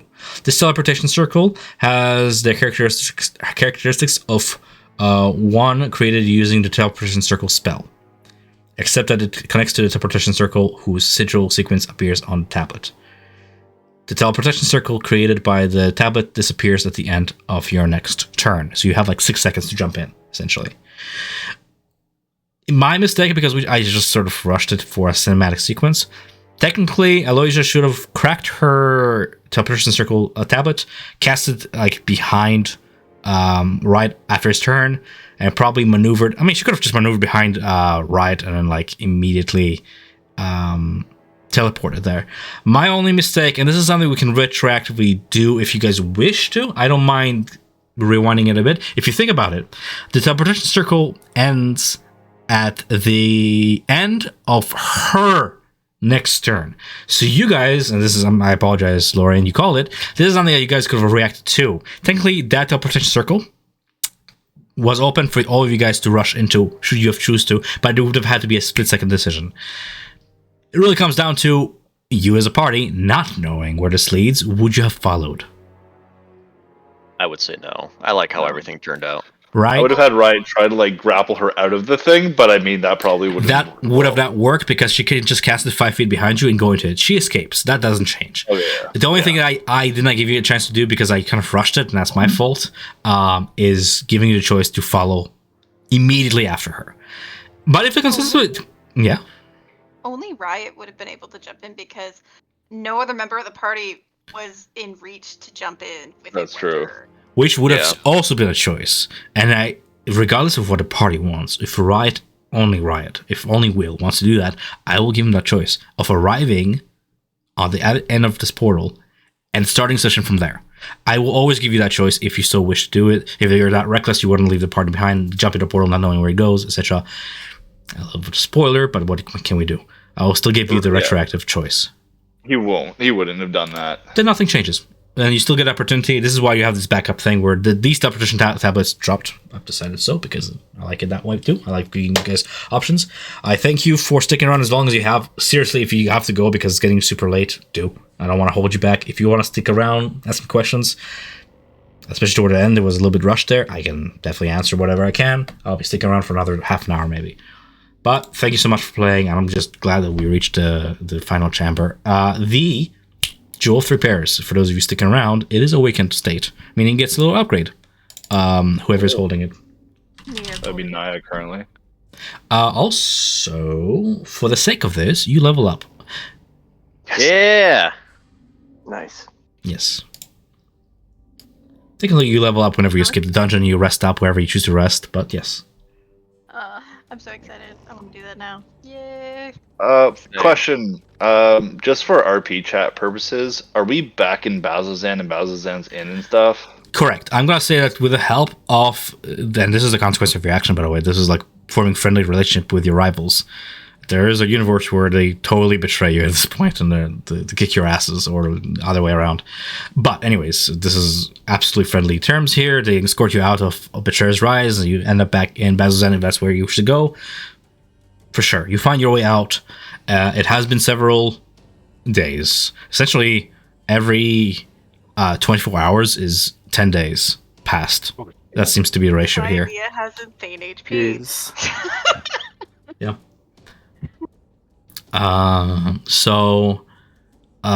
Sometimes past, and I will roleplay, the obvious surprise at your return, and at the return of the Maroon 6, and we'll pick up from there and see where things go. Awakened state of the Jewel. In this state, the Jewel has received the blessing of Evandra, the Changebringer. 3 delicate spires unfurl from the jewel center, like the buds of flowers opening in the spring. 3 lapis lazuli stones rest like dewdrops on these spires. The following benefits of jewels improve. The bonus of the jewel confers to your AC is increased to +2. Its number of charges increases to 5, but only applies to certain upgrades.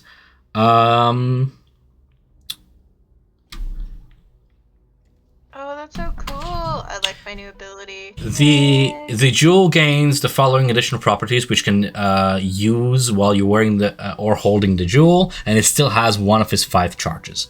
You can expend 1 charge of the jewel, no action required, to end one of the following conditions on yourself: grappled, paralyzed, or restrained. Nice. When another creature you can see within 60 feet of you fails a saving throw, you can expend 1 of the jewel's charges as a reaction to enable that creature to re-roll a saving throw, potentially turning a failure into success. The creature must use the new rule. It seems that essences of each other are rubbing off on this jewel and are becoming permanent. Doesn't matter who's wearing it. You're welcome. I get new features. I'm so excited. Yeah, everyone should be getting something big. Moonlight while wearing this. I get 2 new ones. I get Counter Charm and I get Mantle of Whispers. Can't believe you did not open the north door. How dare you? What was in the north door? Your treat, wizard.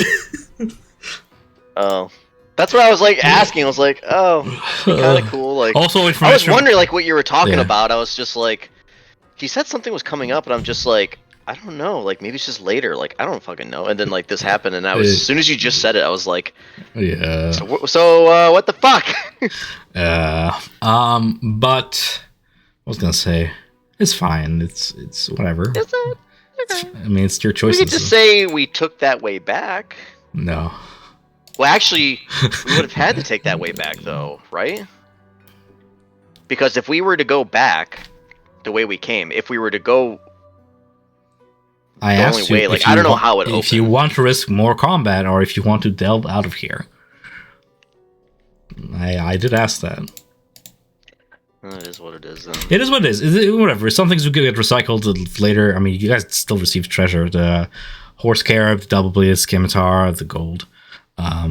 Which, by the way, divide amongst yourselves as you see appropriate. Just don't duplicate gold, please. Make 17 sure gold, 156 silver, or something like that. Yes. if you divide it equally, like so. Dope. Man. Okay. I'm just in here like I remember saying like so you didn't completely cut off your ties with the Vermilion Dream? And I'm like maybe they'll I don't know. I mean why would anybody give up the jewel? I get it. I totally get it. Like literally the default condition is like they don't give the jewel, so like plot continues. But there is the option to give it away. To save relationship with the Vermilion Dream. But it's just curious how that all works and like some choices are just like those like 5% who picks it, you know? Yeah. Also, everyone gets 17 gold and 159 silver because we split it all with the other group. Oh, we did that already. Yeah, I'm just making sure people actually put it in. I'm so excited for my new thing, Mantle of Whispers. Basically, when someone dies, I can capture their shadow and pretend to be them. Nice. Now I'm a bit torn. While I want you guys to feel epic, I guess I can say it now because we're a fair bit into story and we got a little taste of the jewel. I was like, okay, Vestige of Divergence should be big and epic, and it is big and epic as written too. But I was like, I'm gonna give everybody opportunity to experience the pretty much top features of the class, just to because it will never get there naturally. I guess my question is, I think using your ability is awesome. Does everybody else think that was fun? That Nia did that one thing, and you guys end up taming the dragon with that one ability. That was I super realized cool. that when I Yeah, that was was cool. going through my Okay. my upgrade here, that shadow lore, which is what Tom gave me for using the jewel, is my level 14 ability that I gained. Okay, as long as everybody agrees that that's fine, and it's not like, unimmersing anybody or making somebody feel like, oh, we're getting robbed of options we would have not had if we didn't have this, etc. As long as everybody's like, yeah, it's cool, I'll keep it as is. I won't change anything. That's fine. I didn't really plan on rolling back. I sort of thought for a very long time, like weeks, about upgrading the Jewel 3 pairs to do that, because my players never get to play their level 1, like their level 18 abilities, whatever. Okay. All right. Any? And Lauren, Yeah. just since I can look at this now, I do not have access to silvery barbs. That's a wizard thing. Since I can see all the spells there that I have access to in the level up thing, Oh, I well, don't have access to Silvery Barbs isn't in it's not in Tom's compendium. Oh. That's a cantrip, isn't it? No, it's A a level one level 1 spell. spell. It's a level 1 spell. Yeah. This is fun. I have Cosmic Omen now. What is that? Wheel and Woe. If I get Wheel, Nice. I can increase as a reaction. I can add a D6 to an attack roll, saving throw, or an ability check. Nice. Whoa. As a reaction, within 30 feet at least, I can add a D6 to an attack roll, saving throw, or ability check, but it's negative. So you can subtract the d6. Yeah, Okay. kind of like Bane in a little bit. Nice. I remember what I actually wanted to ask with that. I kind of mumbled because I'm getting tired here, but I guess what I want to ask is, while it is fun, and I will keep it, should I just, for balance sake, so it's not spammy, like every long rest and all that, which can be spammed, like, should I just do like Melina's consequences where she, like, whoever is using their abilities gets exhaustion? Or is that, like, just useless? I mean, I don't get exhaustion from mine. Well, yours is just resistance. It's not OP. I'll admit, some abilities are just hands down more OP than others. You know, Yeah, mine's not OP at all. Well, mine can only use it once in any long rest. So. yours is OP because it's supposed to be used with while tanking as a wild shaper, but that's whatever. Oh. Hands down, the bards is the most dangerous one in this party, which is I was prepared for that, but you know. Nick, would you be able to send me the description for Silvery Barbs? Because I get to learn one new spell and I get to replace one. So I learned a level 3 spell, which was Lemon's Tiny Hat, which would have been very useful in here, but we'll have it for the future. And then I'd like to get Silvery Barbs, because that way I have a reaction. Sounds like we're going to an even more dangerous place than Yeah. Netherdeep. So Yeah, so This will be I'd useful. like to have that one. If Kania learned that as a bard. Tom, Nick. Yeah, I gotta go get the spell here. God damn it. Hold on, I'm in Character Mancer right now. Upgrading. You'll probably just have to manually add it in. Yeah. If you just go to Google and type in Silvery Barbs D&D 5e, it'll bring like the first thing up and it'll tell you its range and all that stuff. You just have to manually add it in. If you have to pick it from like Character Mancer, just pick a level 1 spell and add it in, and then you just rewrite it. That's what I had to do for like Vortex Warp and like another one. Okay, so I'll keep my heroism and then just switch it out. Here's the handout for a bonus. There it is. Awaken State. Wow. Yeah. I'll be. It's fine. Anyway, if there's no other questions toward me, I'm gonna cut recording here. Yeah, that's fun.